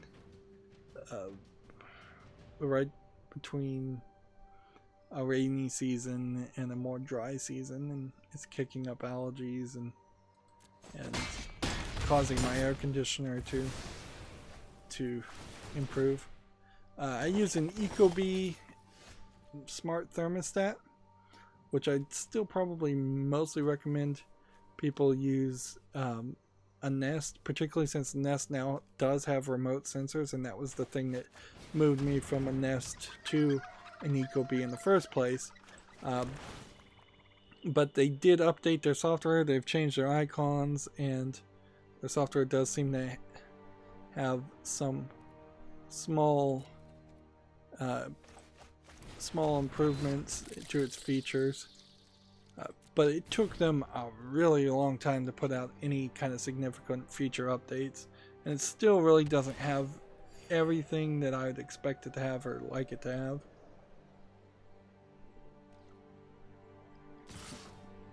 Very often I think the problem is that my computer is just pouring out a ridiculous amount of heat, and because of that ridiculous amount of heat that it's pouring out into my room, it heats up my one room that I'm in way more than the rest of the house, so the rest of the house gets very cold, and it's just unconnected.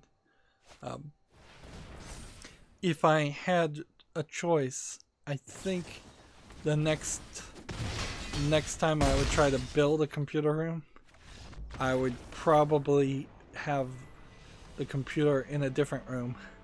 Like, have one room that is almost completely designated to be allowed to get really hot while gaming and streaming, and then just have like an HDMI and a USB cord coming out of a wall hole, and so just like on one side of the wall, that's your streaming area where you're getting the video and the audio for the controllers and the stuff like that, and then in the other room, that's where the actual computer with all the CPU and everything is making noise and making heat. Of course, you shouldn't actually dedicate an entire room to a computer. So, yeah, I would probably just have the bedroom, my bedroom, have the computer in it. Or, no, it would be easier just to have a spare bedroom, have the computer in it, and then my current bedroom be the streaming location. Yeah, that would work way better. Unfortunately, I can't really do that.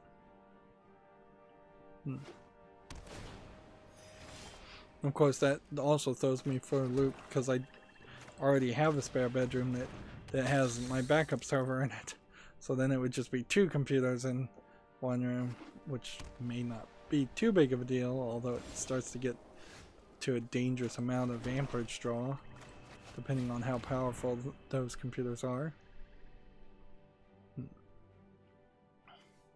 Moving on, we have a game on Steam called Receiver 2, which I heard Giantbomb talking about this. It's like a game that simulates the gun elements, so the slides, the pistons, the springs, all that. It's supposed to be like a hyper realistic gun simulation thing, but I don't know if there's really a game there so much.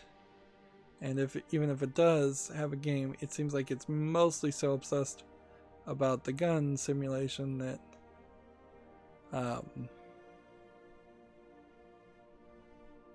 that it doesn't have anything else to sell.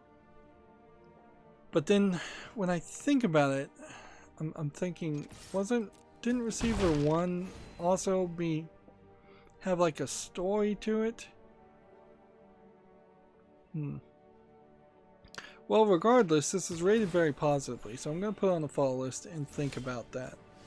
Because even if there isn't a story here, this might really be like the most realistic gun simulation game out there, and that would maybe give it enough relevancy for me to justify covering it and playing that game for like a spotlight. If there really is no actual interactive game, after a certain point I wouldn't spend too much time on it though. Or if it's just kind of a generic shooter. It is something different. It is a smart way to try and make your game stand out and be a different experience by saying, hey, we're going to focus on this element that other people have not bothered to focus on, which is hyper realisticness. In the same way that racing games all went the way of being hyper realistic visual depictions of real world cars, or almost all of them did. Very few racing games out there that just have generic car skins that people want to play. Or if you're going to do anything, you make a Mario Kart game and then you go the opposite direction where it's no intention of being realistic at all. Moving on, TechRaptor has an article, Song of Six, SYX, is a huge-scale city kingdom builder with a free prototype. This obviously is a hype article. And from that thumbnail alone, I'm not really interested. But I'm also not really interested based on the description of what kind of game it is.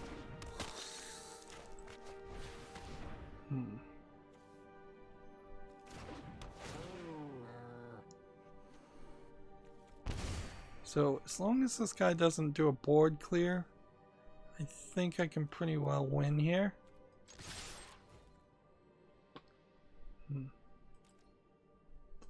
Still have a lot of tabs, more than I thought I did. Here's the article we talked about earlier. The ESRB loot box rating will warn parents about microtransactions. The exact phrase, those in-app purchases, parentheses, includes random items, though not loot boxes. And that will include to content like loot boxes, gacha games, item and card packs, prize wheels, treasure chests, non-randomized paid elements, and more. I don't know why in-app purchases includes random items would fall under that category of non-randomized paid elements, unless they mean that there are like prize wheels and the items on the prize wheels are not randomized, but there's a random chance of what you'll get.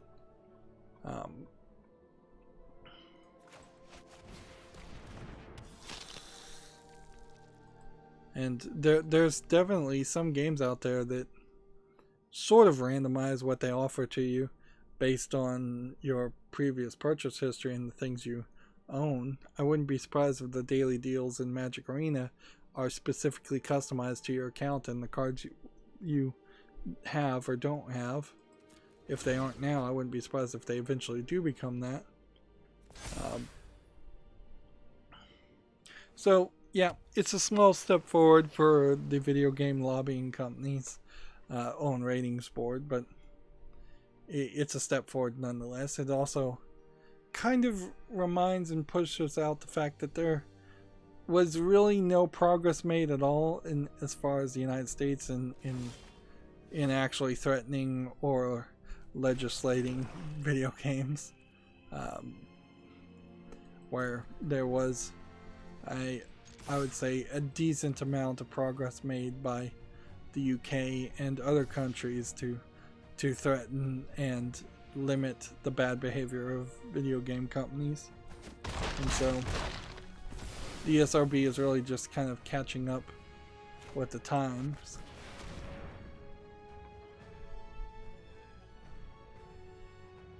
I don't think I'm gonna win this turn, but this should do something rather interesting, because these cards should come back to my control. Nope, he countered it, which was his best move. Next we have a Gematsu article, and we probably won't have too many of those in the next month or so. Timeline, LIE, official trailer and screenshots. It's due out for PC this spring, so looks like a slightly interesting game. Looks like it might be an isometric kind of puzzle game of some sort. Girl and cats avoiding robots, and she controls time. Almost like a, no, I wouldn't call it like a Lara Croft Go type game, because there was no like real-time movement system there. And it seems like you might clone yourself, or you might just work with your cat to pull off some tricks. Come on, play. It doesn't look amazingly interesting, but it might not be bad, as long as it's cheap and not a huge amount of time. Although, maybe I need to get a little bit more picky. That's always a possibility as far as these kind of games.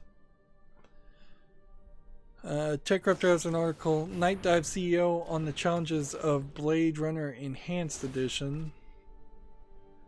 Which just seems like this is an actual interview with TechRaptor, which TechRaptor often, very rarely gets interviews. That's surprising. So,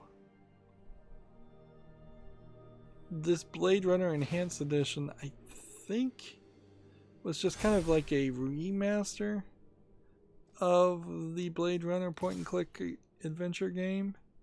But looking at this art, that seems a little bit better than what I was expecting.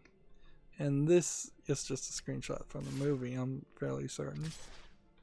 The major problem here, though, with Night Dive Studios is they've just got a lot on their plate as far as games go, and games that they're trying to remaster and re-release, and it's really feels like it's a house of cards just being built up until either Night Dive Studios just goes out of business because they're not making any money, or they just release something that's particularly bad. And System Shock in particular was the one that may prove to be the straw that breaks the camel's back.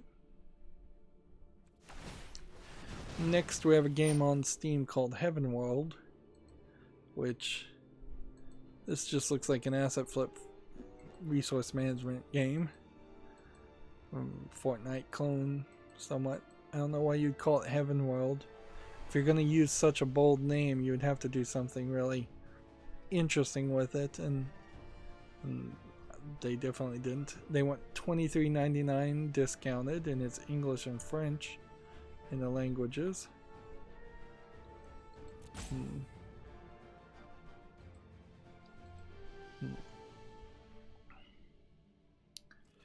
This is weird. We have Deadliest to Catch, the game, coming out.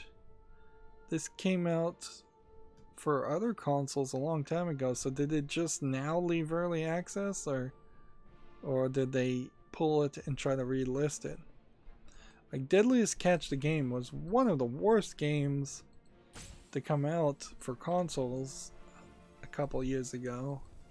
Maybe there was a different Deadliest Catch. There was also Most Deadly Warrior, the game, that was also a pretty bad game, I think was the name of that one. Regardless, so you can see this is mixed, so there's no reason for me to put that on the follow list. Now we need this guy tapped for sure.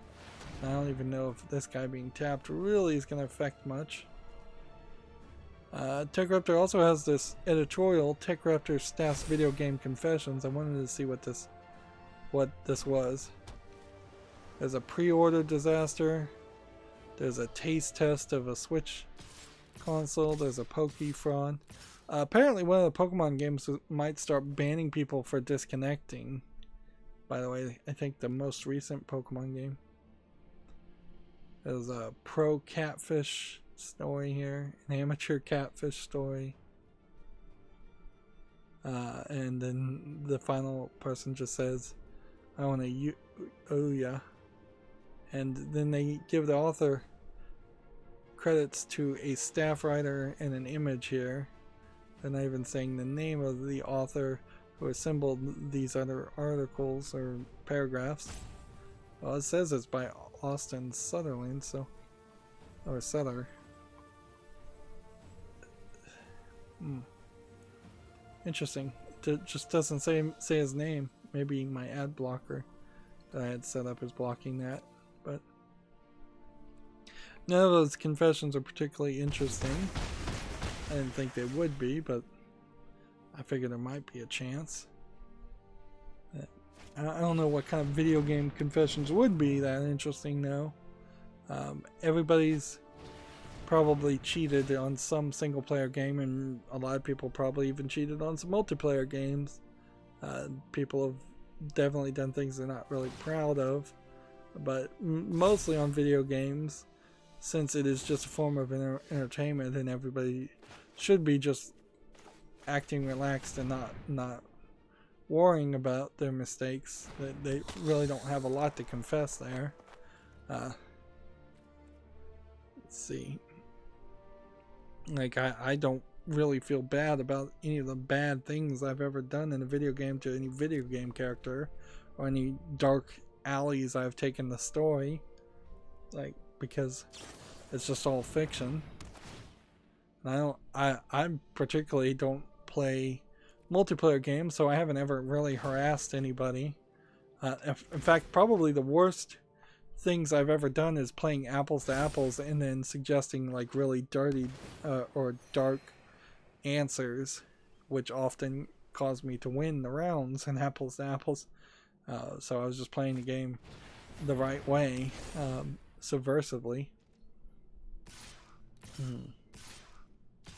I've also never really felt the need to go back and like save scum on most games for any decision I've made. Yeah. So I don't think I have any video game confessions. Like, moving on, we have a game called Solos, as I'm losing. This looks like a pencil and paper / MS Paint artwork game. I think it's some kind of Arkanoid game, but I can't even really tell. It's early access, requires a controller, and it's $9.99. Numbers on the achievements, English and full audio allegedly. Yeah.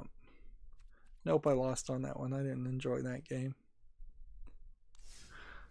I'm just gonna send that feedback. I didn't enjoy games I lost. I did enjoy games I won. Let's see.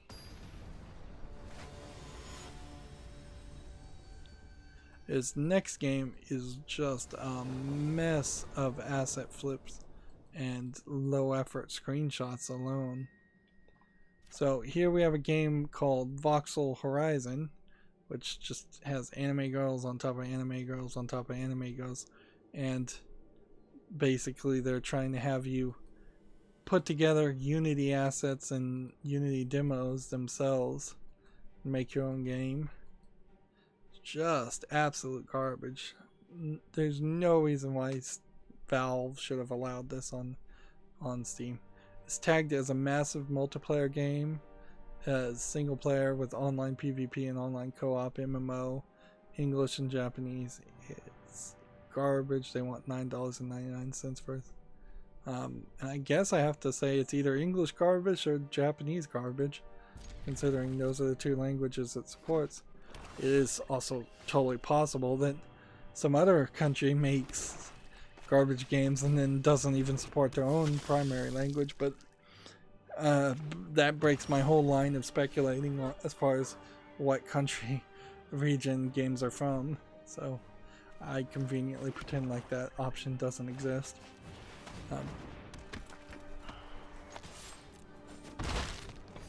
TechRaptor has an article. WWE 2K21 has reportedly been canceled, but some new WWE game is still coming this year.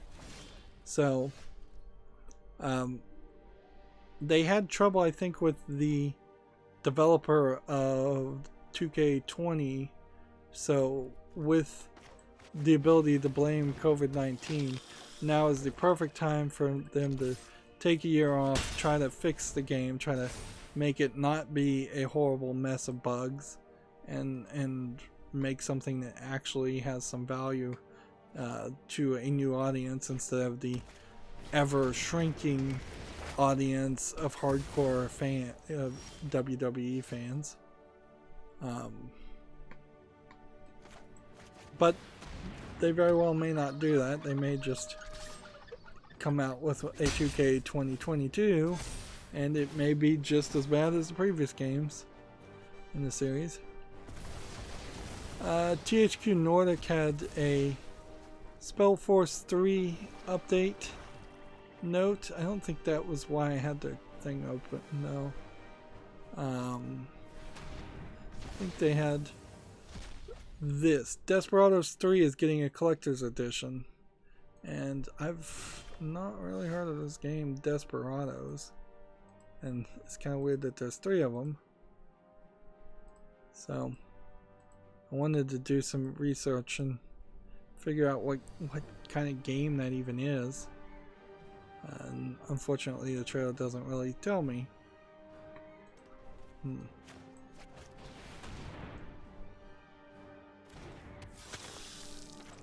Let's see.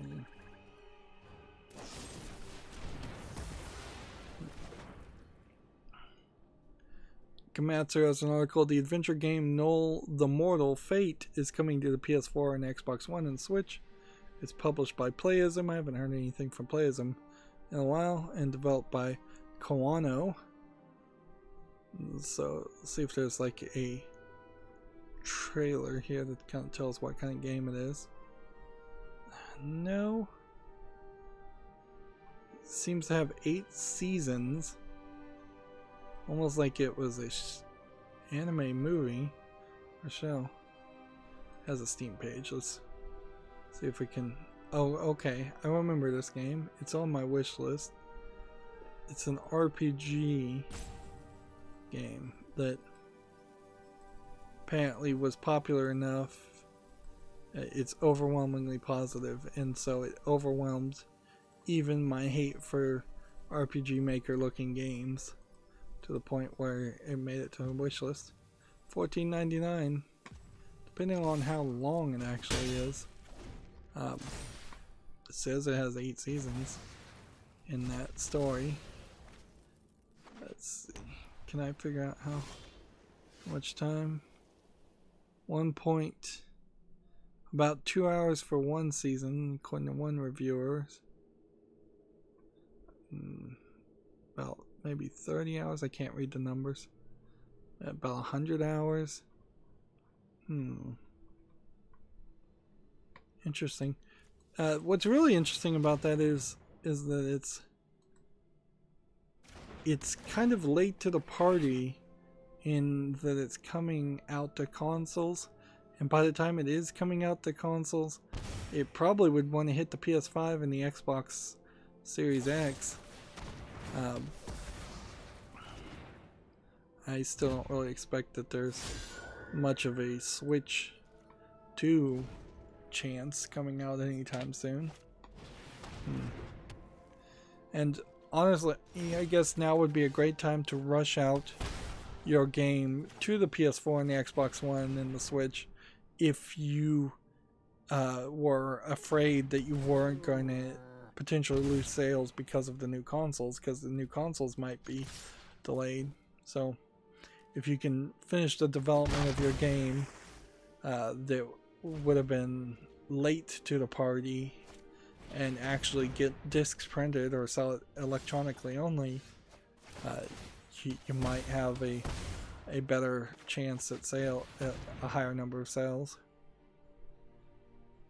before the player bases get diluted a little bit between the new consoles and the old consoles.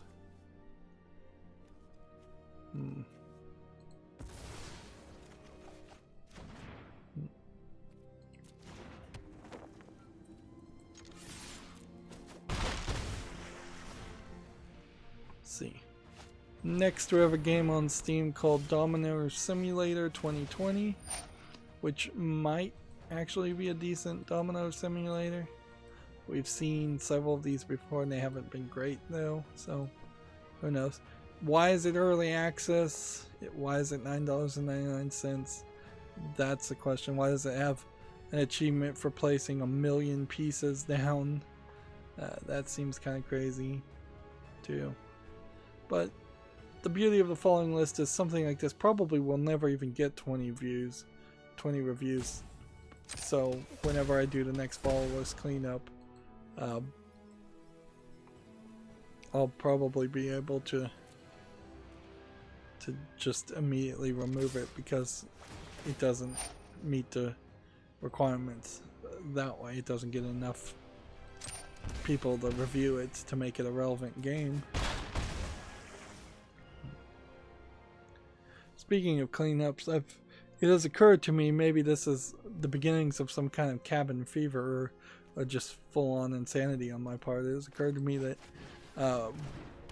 I'd like to actually kind of implement an effort to do some house cleaning.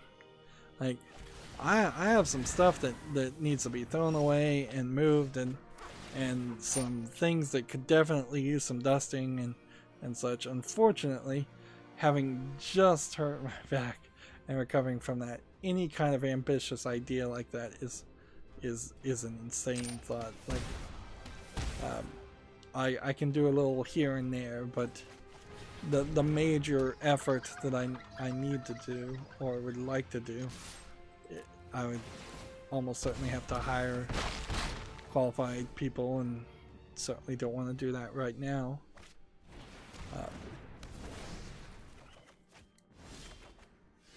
But yeah, it certainly has become a little bit noticeable.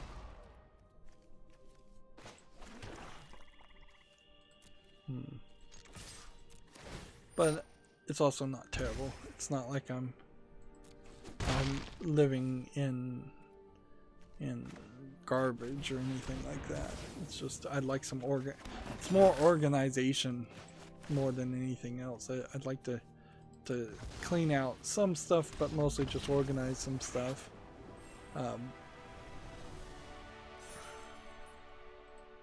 Like, just get things more organized and nicer.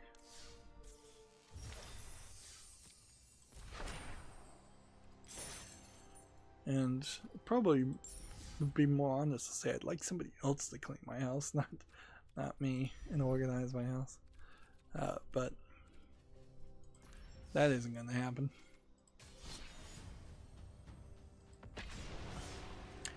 One, maybe two more games, and then we'll be done for today. Next we have Summer Girls. So here's another anime jigsaw puzzle with very few pieces. One assumes they license all these images. It's a little surprising that this came out on a Tuesday or Wednesday instead of being held to a Friday. But on the other hand, it isn't tagged with any sexual content or nudity, so maybe it slips by because of that. It's 59 cents discounted, a whole bunch of languages, allegedly full audio. Yeah, same old garbage. There was a maybe month even, I'll say, in which we stopped seeing anime jigsaw puzzles and we would see other jigsaw puzzle games come out, but yeah, seems like they're back to the anime girls. I guess the dinosaur jigsaw puzzles weren't selling as much, or the other kind, which I would have imagined they never would have.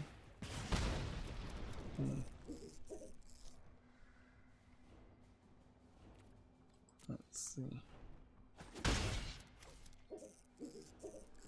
And we have to listen to this guy. Still, I would hoped that the update at some point would have let us mute these guys, but no. Next we have a game on Steam called Bird Missions, which seems like you're flying around as a bird collecting coins, and it seems like you're flying around asset flip environments. If this was 2 or 3 levels more polished, I would think this is a potential game I'd want to play, but visually it just kind of looks dull, and it looks like that's all you're doing is flying around and trying to collect coins in generic environments. It's early access, 69 cents discounted, English only. Yeah, if only it had a little bit more, I might be willing to give it a try, or give it a follow at least.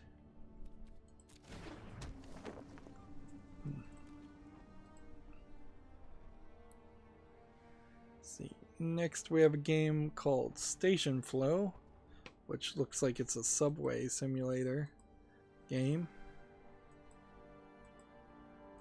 It doesn't look terrible. It's rated very positively. It's already on the follow list, so let's see. Does it meet the requirements of having 20 reviews? Yes, by far. It's $15.29 discounted. It's a whole bunch of languages. Apparently it's version 1.0 now, so I guess it's coming out of early access. And very rarely do we have games coming out of early access, but yeah, I'm going to put this on the follow list. That being said, creating your own like transfer station, transit subway station, to improve the walking flow of people, which is what it seems like this game is. It's pretty niche and weird, so I'm not sure I'd actually ever buy that game. It very possibly is one of those games that at best I could do a spotlight on, at worst I would have just wasted my money on completely. Next we have Hard Rock Pinball, and while this doesn't look like a good game, it does kind of have that throwback to a DOS era pinball game, which is kind of interesting visually, just to remind me and have some nostalgia, but I wouldn't put it on the fall list. They want $4.99 for it, which is way too expensive. It's English only. Seems like it only has one pool table. This is a huge far cry away from things like Pinball Arcade and Pinball FX3.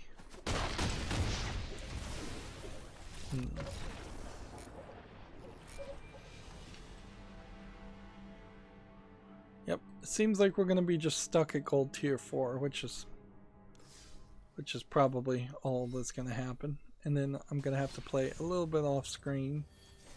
Oh, I should mention that it turns out Dish now has this ability, if you have a hopper, at least. I have 2 hopper ones, and one of them, hard drive, seems to be failing.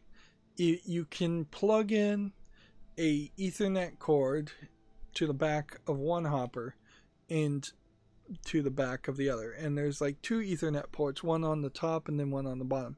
So the image says you have to plug them into the top, but after you do that, you can go through the menu, and there's an option that wasn't there before called Restore Recordings, and it will actually slowly, very slowly, considering how they're plugged in back directly to each other through a network cord, it will slowly move the videos over from one hopper to the other, which this is a huge improvement, frankly, because the only thing they had before that point is that you had to activate the ability to plug in a hard drive.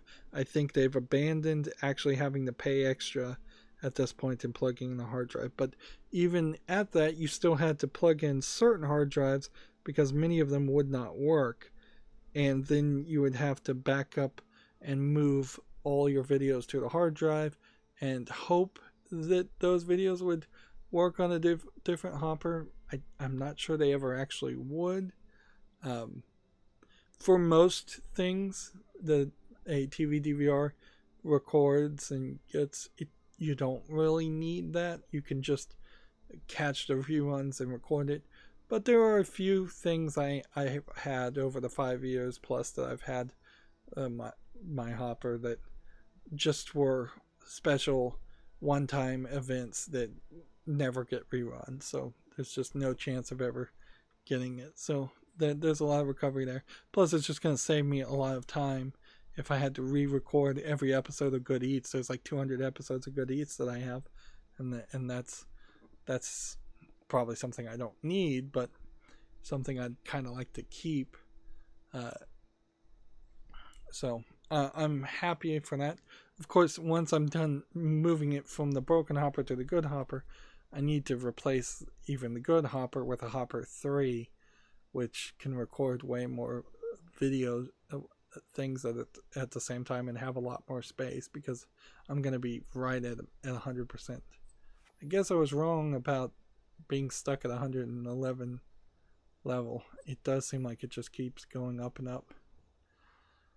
But yeah, I might report back that how long it takes to copy an entire hard drive almost completely full from a Hopper 1, but at the rate it seems like it will be 4 or 5 days.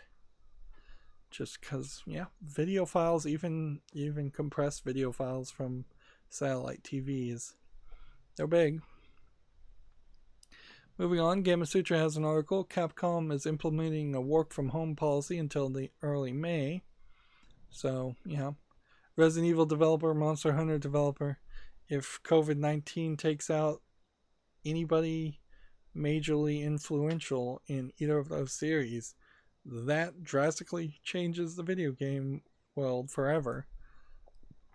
Like, if we can't have any more good Resident Evils, if Japan can't get any more good Monster Hunter games, like if no more Monster Hunter games ever got made, I'm not sure if Japan wouldn't have a significant percentage of people just stop playing video games in totality.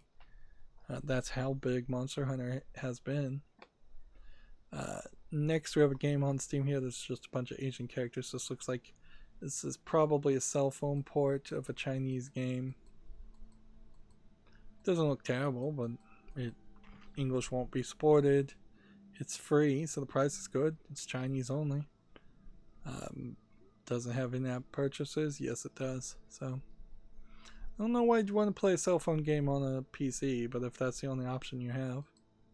That was another story I saw, was that with COVID-19 hitting Asian countries, there are basically homeless people that have been living inside of gaming centers, like playing games just 24/7, and the gaming centers, the PC gaming centers, also tend to have facilities enough that you're not starving to death or living in filth so much. But as the gaming centers are being shut down now, those homeless people are potentially now actually on the streets. So that displaces more people that were already displaced, which certainly isn't helpful. Next, we have a game called Cards, the World War II card game. I might be willing to play something like this. It's rated very positively. It's a little bit limited, and it feels sort of like Gwent in that there's 2 rows. But yeah, this is a free-to-play game with in-app purchases, though. I think what I have to say, though, is I'll leave it on the following list and suggest, if you're big into World War II, and that's the big if, do you want to play a collectible card game with artwork and references to World War II? And if you don't, then you probably don't want to play this game. And if you do, there does seem to be a rather large community here playing cards and playing it for free. But yeah, I think that'll be pretty much where it stays, though. I guess if I got really, really desperate and didn't want to play Magic anymore, and the second dinner collectible game, card game, Marvel collectible card game, hadn't come out yet still, maybe I would try Cards, but that'd be a big maybe. Next, we have a game on Steam called Chess Cake. It almost looks like cheesecake, but it's chess cake, and it looks like it's checkers. Really, it doesn't seem like you're actually playing chess at all. So yeah, that's weird, and I think that eliminates this from consideration immediately. It's $11.39. It's English full audio. There's a little bit too much junk around the board also. Somebody just asset flipping 3D models into it, it seems like. Next, we have a game called Peasants War, which looks like it's probably an asset flip hack and slash game, I guess. that would be the category. So not a first-person shooter in this case, even though you are shooting with a bow and arrow in some of these screenshots. It's free. It's online player versus player. English only. Almost certainly won't have any player base. We actually have quite a bit of tabs. I could have probably played another game, but I'm kind of tired of playing them. Komatsu has an article. Double Dragon and Kunio Kun Retro Brawler Bundle and Jake Hunter Detective Story Prism of Eyes titles are due out standalone on April 16th in Japan. 24 titles planned for release. I think these two games were released previously as some kind of bundle. But, alright. I don't know if they're going to be released in the West. I would suspect maybe not.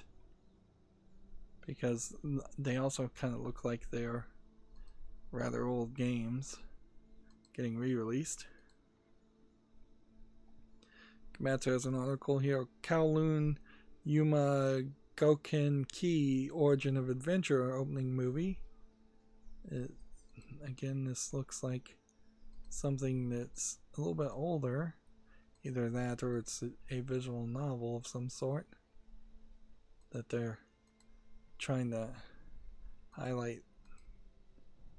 Looks like a dungeon crawler, actually. It looks like a pretty ugly dungeon crawler. But they're also tagging it as a visual novel, so maybe I was right the first time. Regardless, the game is due out for Switch on June 4th at Japan.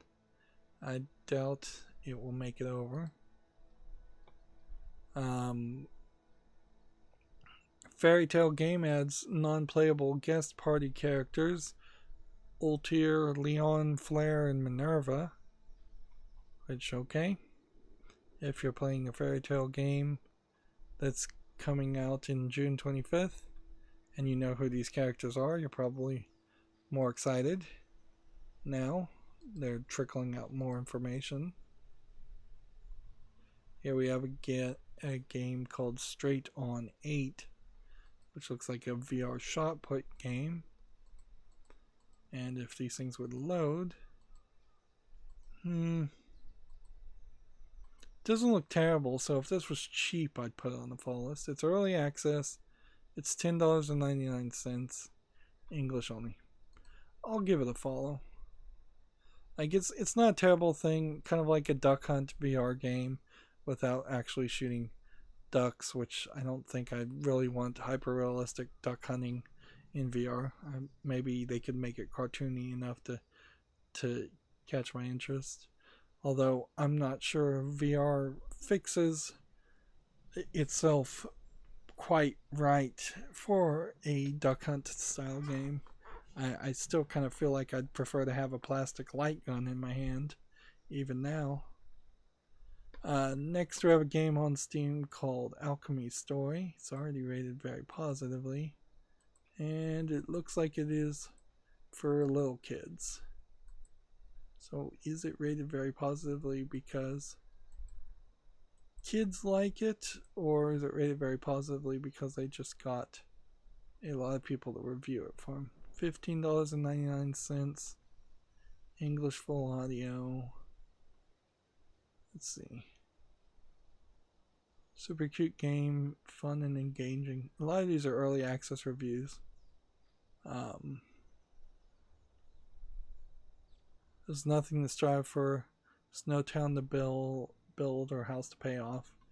I don't think I particularly would hate a game that didn't have those artificial elements in it. But I don't know about this art style. Like, I don't know if this is an art style that deserves to exist or if this is just kind of a low effort animation. I'm gonna leave this on the follow list. It still deserves some more consideration, and clearly I'm not willing to make a decision right now. Open Critic has an article. The Walking Dead Saints and Sinners devs ask for patience for the PlayStation VR version. So they're apparently taking too long.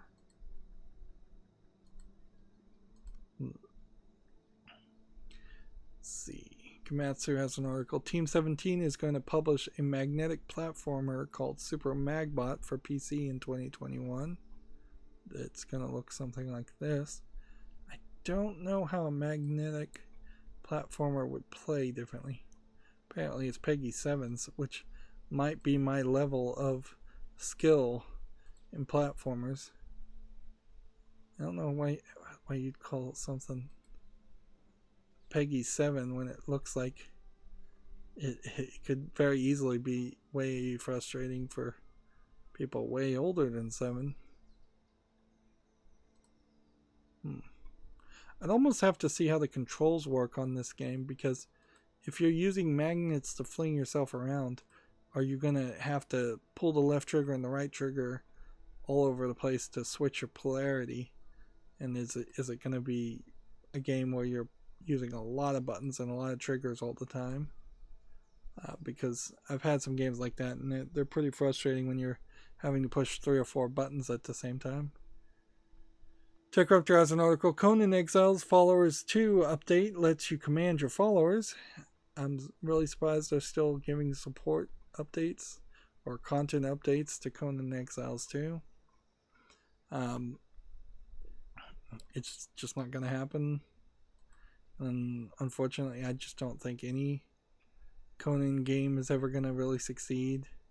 It's just too expensive a license. If you were going to make a Conan game, there's really no reason to put Conan in the name at all, and instead just spend that money to make a better game. Next, we have a game called Amendium, I guess, and seems like it's a split screen mostly game where you're shooting a bunch of things. It kind of feels like it's all over the place, and a lot of the backgrounds look pretty ugly, so I don't think it's anything worth playing. It's 69 cents discount, which is way too cheap. English only. Yeah.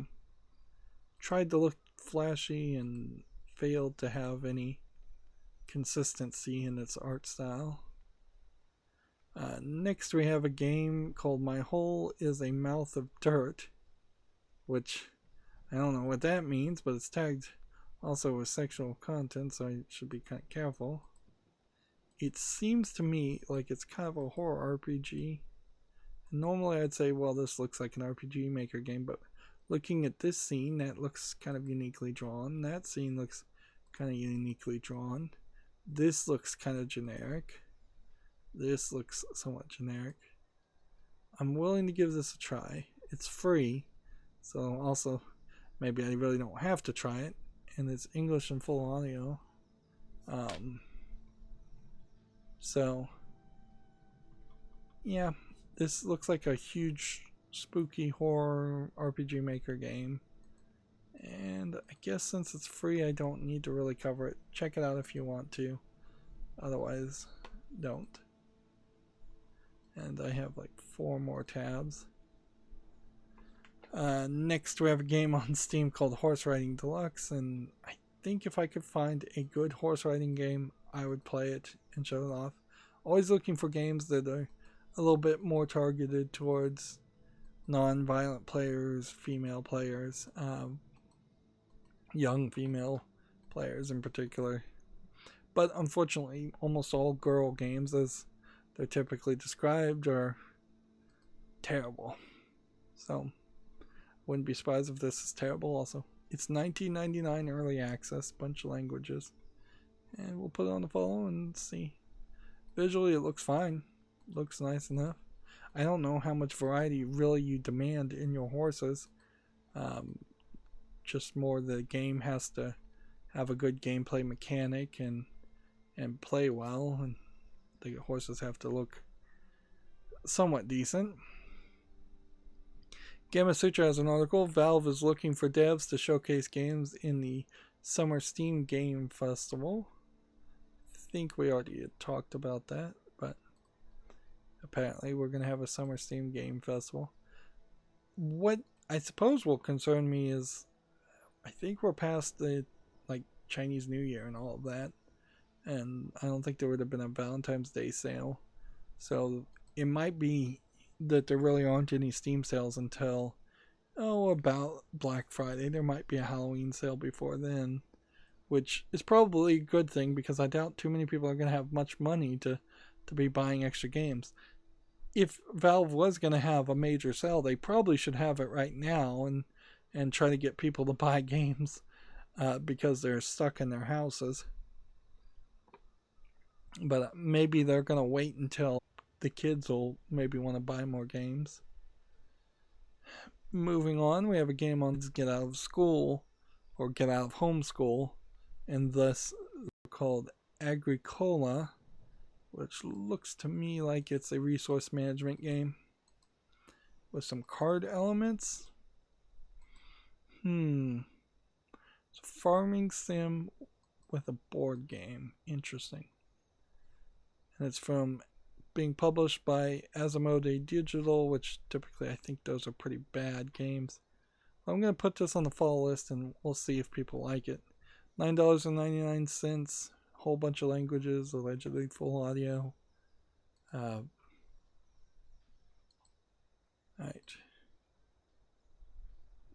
Now I had to be really careful about this article from TechRaptor. Pokemon Pink was the creature catching game that never happened. The problem with TechRaptor is sometimes they have this series of fake articles that they published, and I haven't seen one lately, and so hopefully they've decided to stop putting out fake articles. But this kind of felt like a fake article. It also seems like it is particularly not being reported on by anybody else, so there's probably not any new information.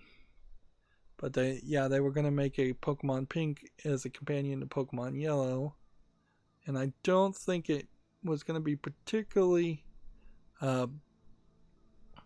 much different than Pokemon Yellow. And so they probably just chose against it. They didn't want to have it come out that they were trying to pander, I guess, specifically to girls.